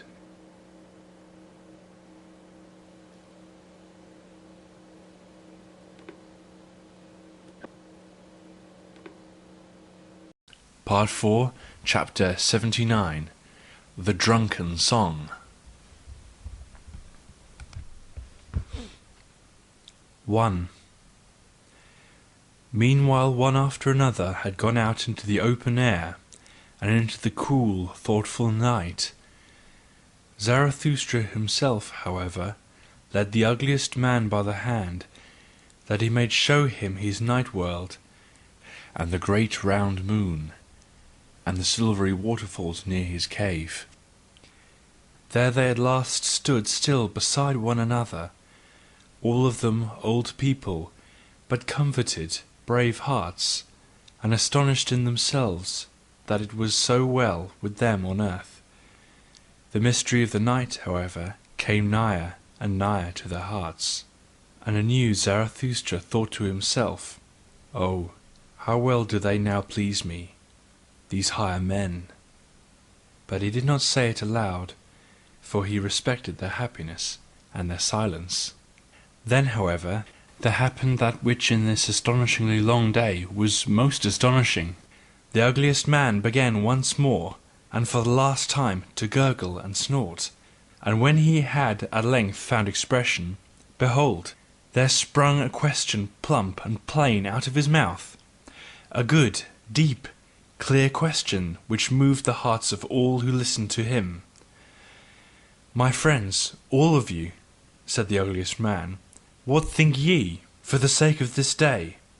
I am for the first time content to have lived my entire life, and that I testify so much is still not enough for me. It is worth while living on earth one day, one festival with Zarathustra, hath taught me to love the earth. Was that life? Will I say unto death?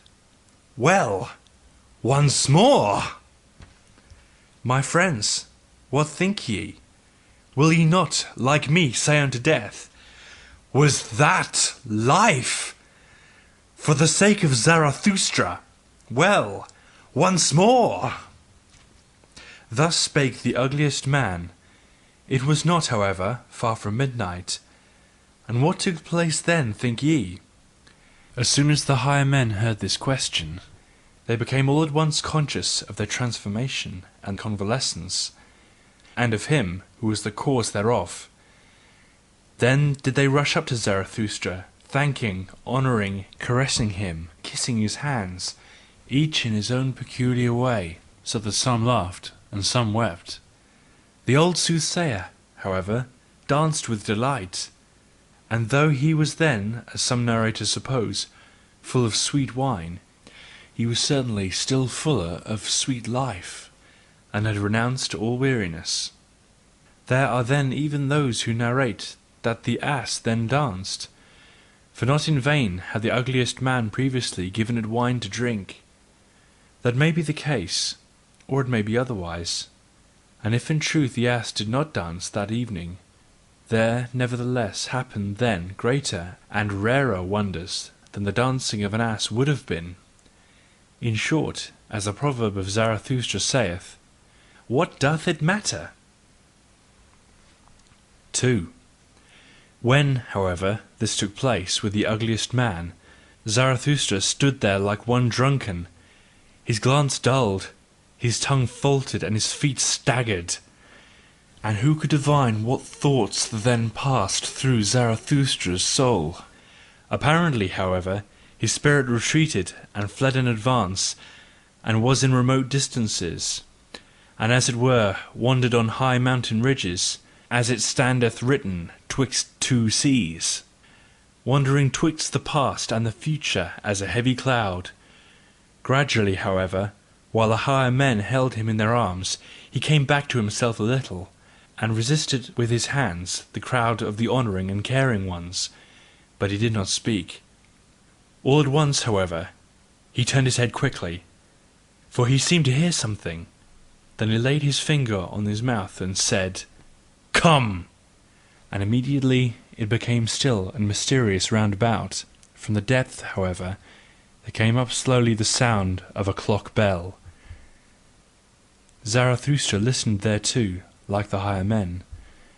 Then, however, he laid his finger on his mouth the second time, and said again, "Come! Come! It is getting on to midnight!" And his voice had changed, but still he had not moved from the spot. Then it became yet stiller and more mysterious, and everything hearkened, even the ass, and Zarathustra's noble animals, the eagle and the serpent. Likewise the cave of Zarathustra, and the big cool moon, and the night itself. Zarathustra, however, laid his hand upon his mouth for a third time, and said, "Come! Come! Come! Now let us wander! It is the hour! Let us wander into the night!" 3. Ye higher men, it is getting on to midnight. Then will I say something into your ears, as the old clock bell saith it into mine ear, as mysteriously, as frightfully, and as cordially as the midnight clock bell speaketh it to me, which hath experienced more than one man, which hath already counted the smarting throbbings of your fathers' hearts. Ah, ah, how it sigheth, how it laugheth in its dream, the old deep, deep midnight. Hush, hush! Then is there many a thing heard which may not be heard by day. Now, however, in the cool air, even in all the tumult of your hearts, hath become still. Now doth it speak, now is it heard. Now doth it steal into over-wakeful, nocturnal souls. Ah, ah! How the midnight sigheth, how it laugheth in its dream! Hearest thou not how it mysteriously, frightfully, and cordially speaketh unto thee, the old deep, deep midnight? O man, take heed. 4. Woe to me! Whither has time gone? Have I not drunk into deep wells? The world sleepeth. Ah, ah! The dog howleth, the moon shineth. Rather will I die than say unto you what my midnight heart now thinketh. Already have I died. It is over.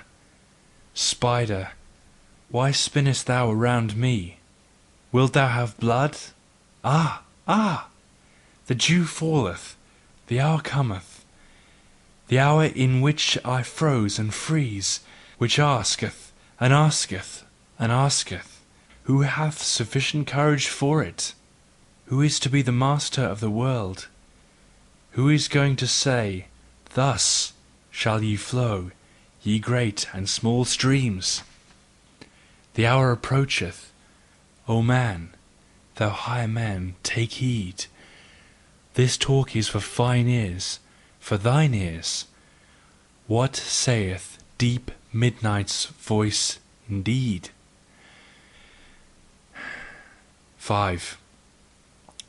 It carried me away, my soul danceth.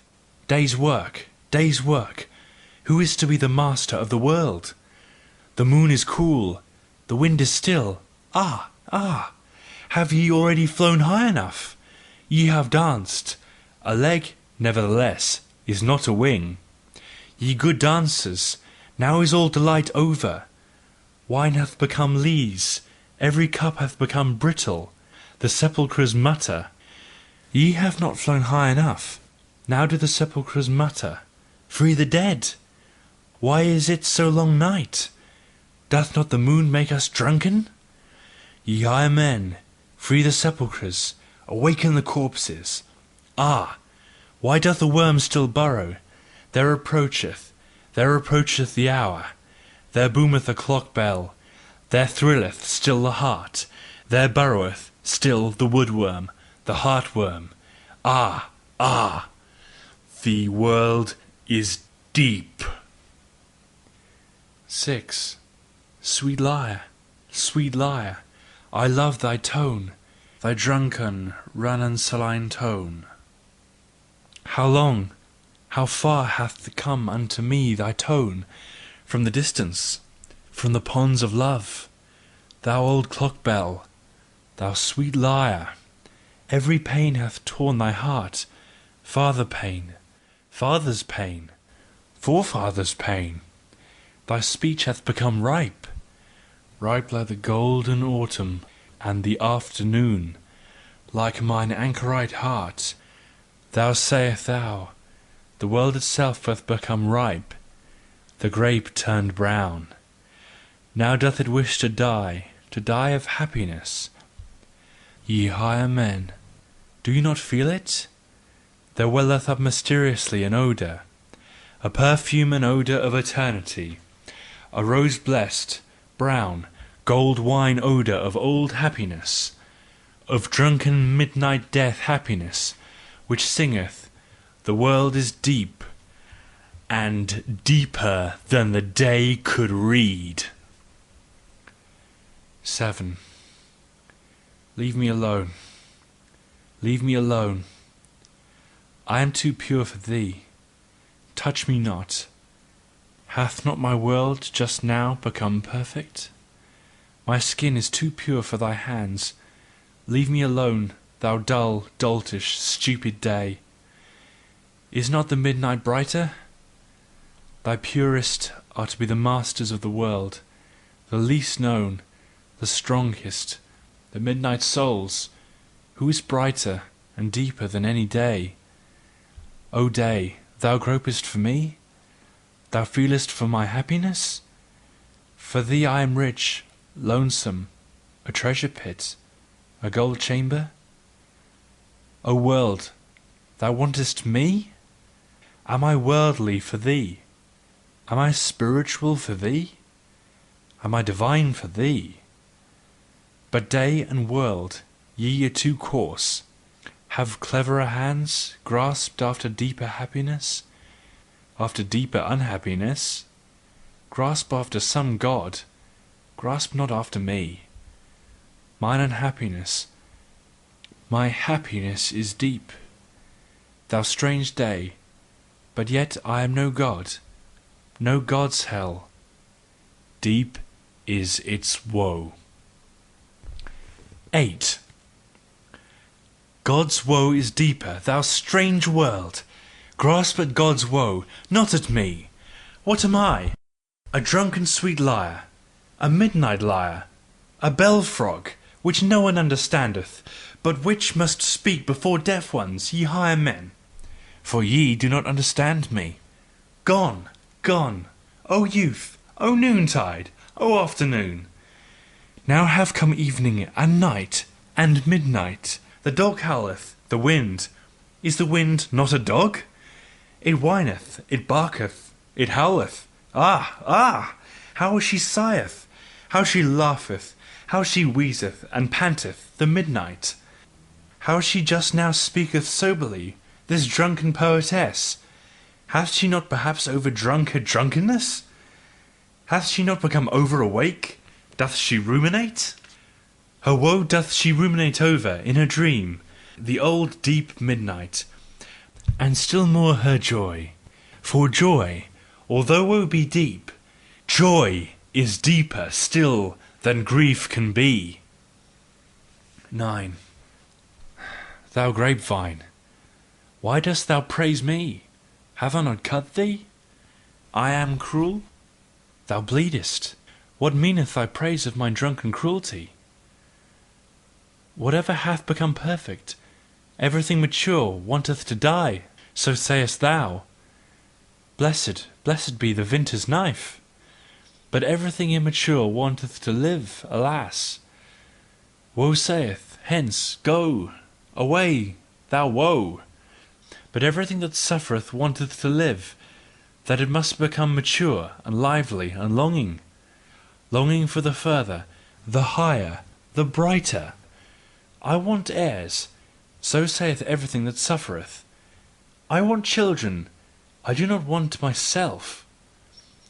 Joy, however, doth not want heirs, it doth not want children. Joy wanteth itself, it wanteth eternity, it wanteth reoccurrence, it wanteth everything eternally like itself. Woe saith, break, bleed, thou heart, wander, thou leg, thy wing, fly, onward, upward, thou pain. Well, cheer up, O my old heart. Woe saith, hence, go. 10.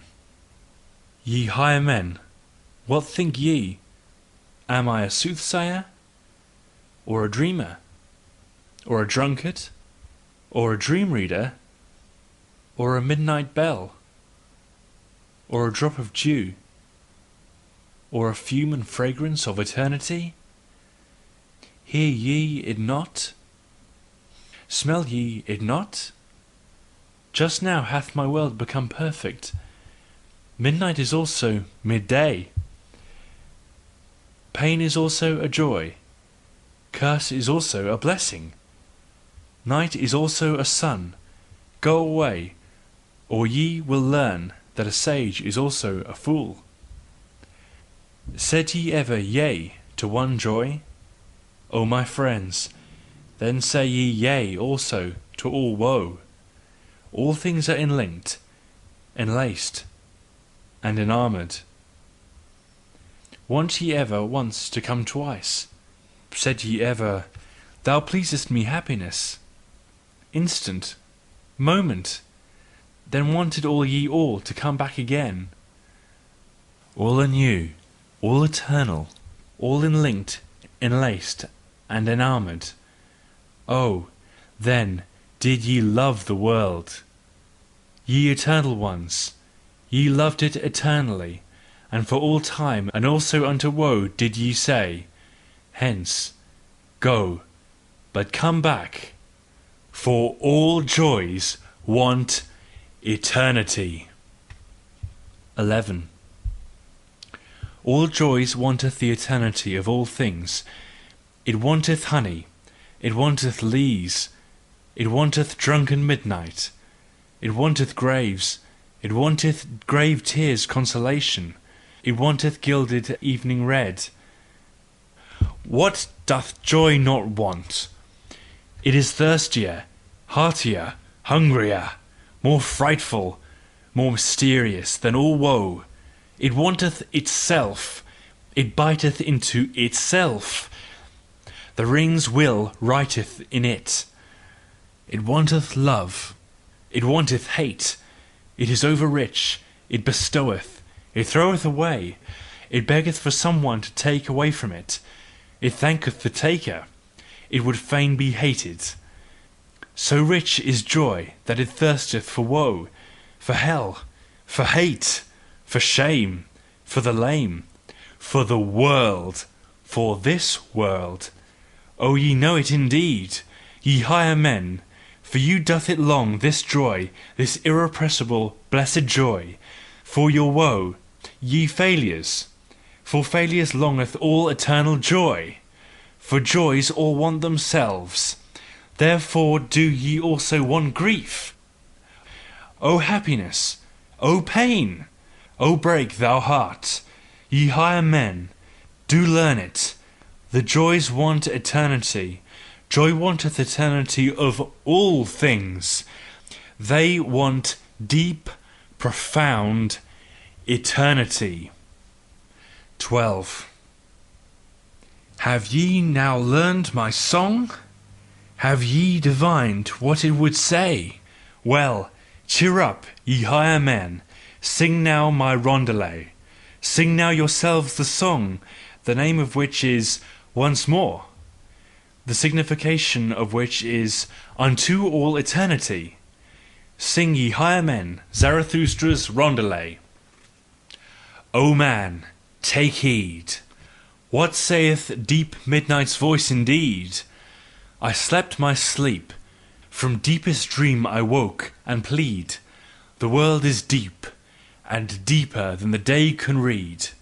Deep is its woe, joy deeper still than grief can be. Woe saith, hence, go. But joys all want eternity, want deep, profound eternity. End of Part 4, Chapter 79, The Drunken Song.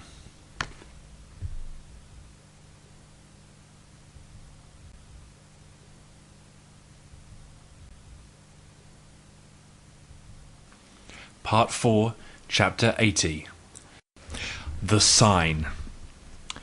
In the morning, however, after this night, Zarathustra jumped up from his couch, and having girded his loins, he came out of his cave, glowing and strong, like a morning sun coming out of gloomy mountains.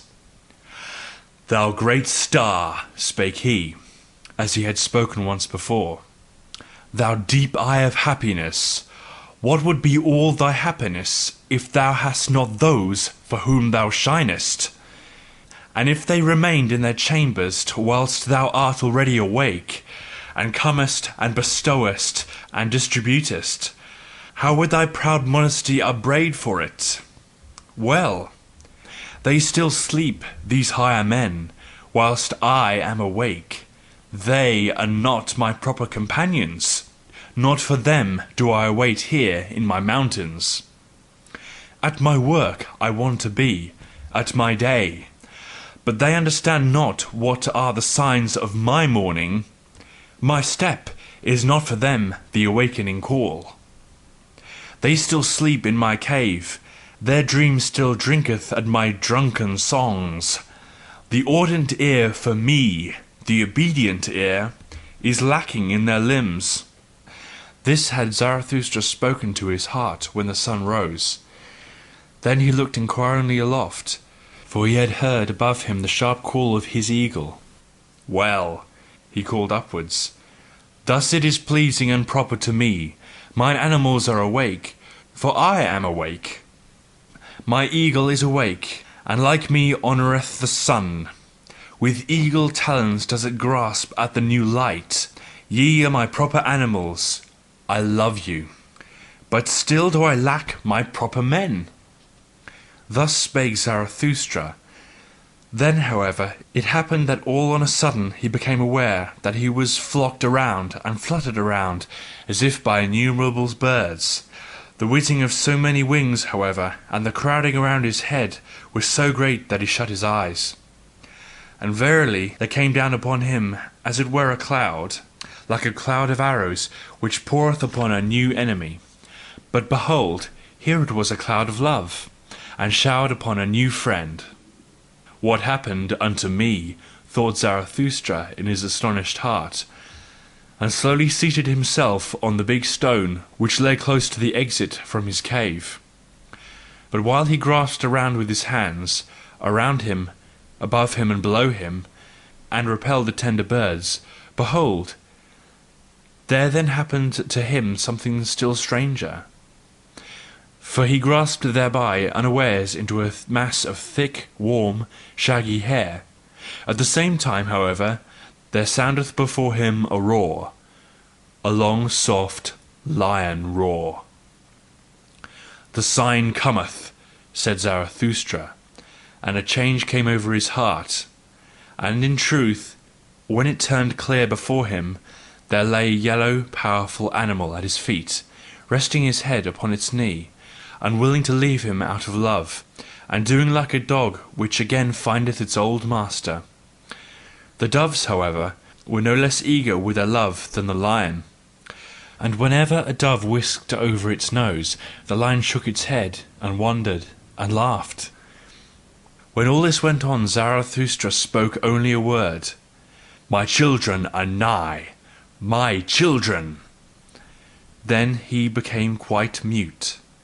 His heart, however, was loosed, and from his eyes there dropped down tears and fell upon his hands. And he took no further notice of anything, but sat there motionless without repelling the animals further. Then flew the doves to and fro, and perched on his shoulder and caressed his white hair, and he did not tire of their tenderness and joyousness.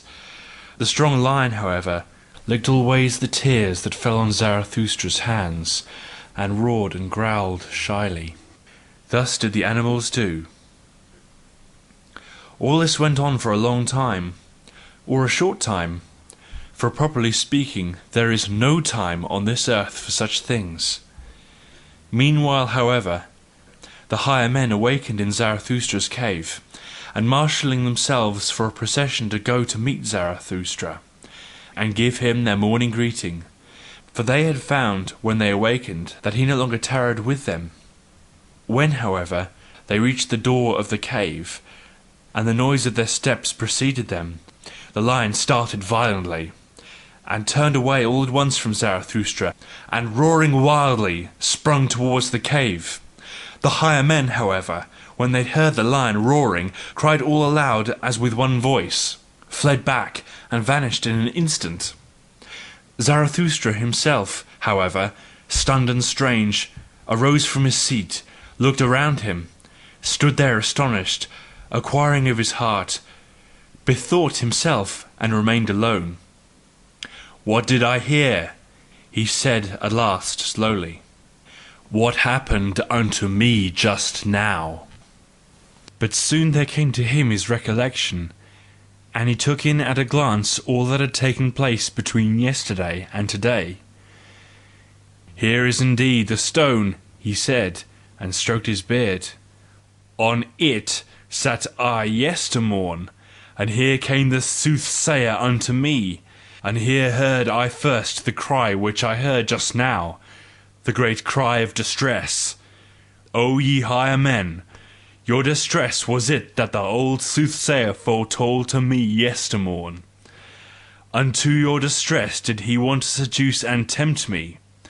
O Zarathustra, he said to me, I come to seduce thee to thy last sin. To my last sin? Cried Zarathustra, and laughed angrily at his own words. What hath been reserved for me as my last sin? And once more Zarathustra became absorbed in himself, and sat down again on the big stone and meditated. Suddenly he sprang up. Fellow suffering with the higher men, he cried out, and his countenance changed into brass. Well, that hath its time. My suffering and my fellow suffering, what matter about them? Do I then strive after happiness?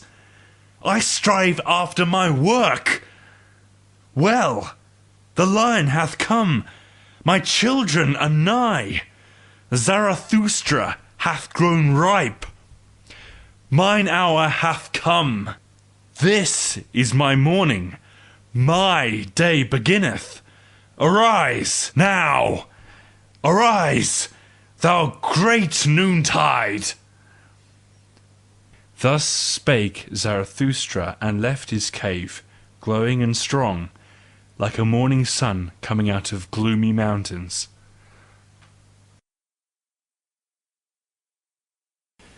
End of Thus Spake Zarathustra by Friedrich Nietzsche. Translated by Thomas Common.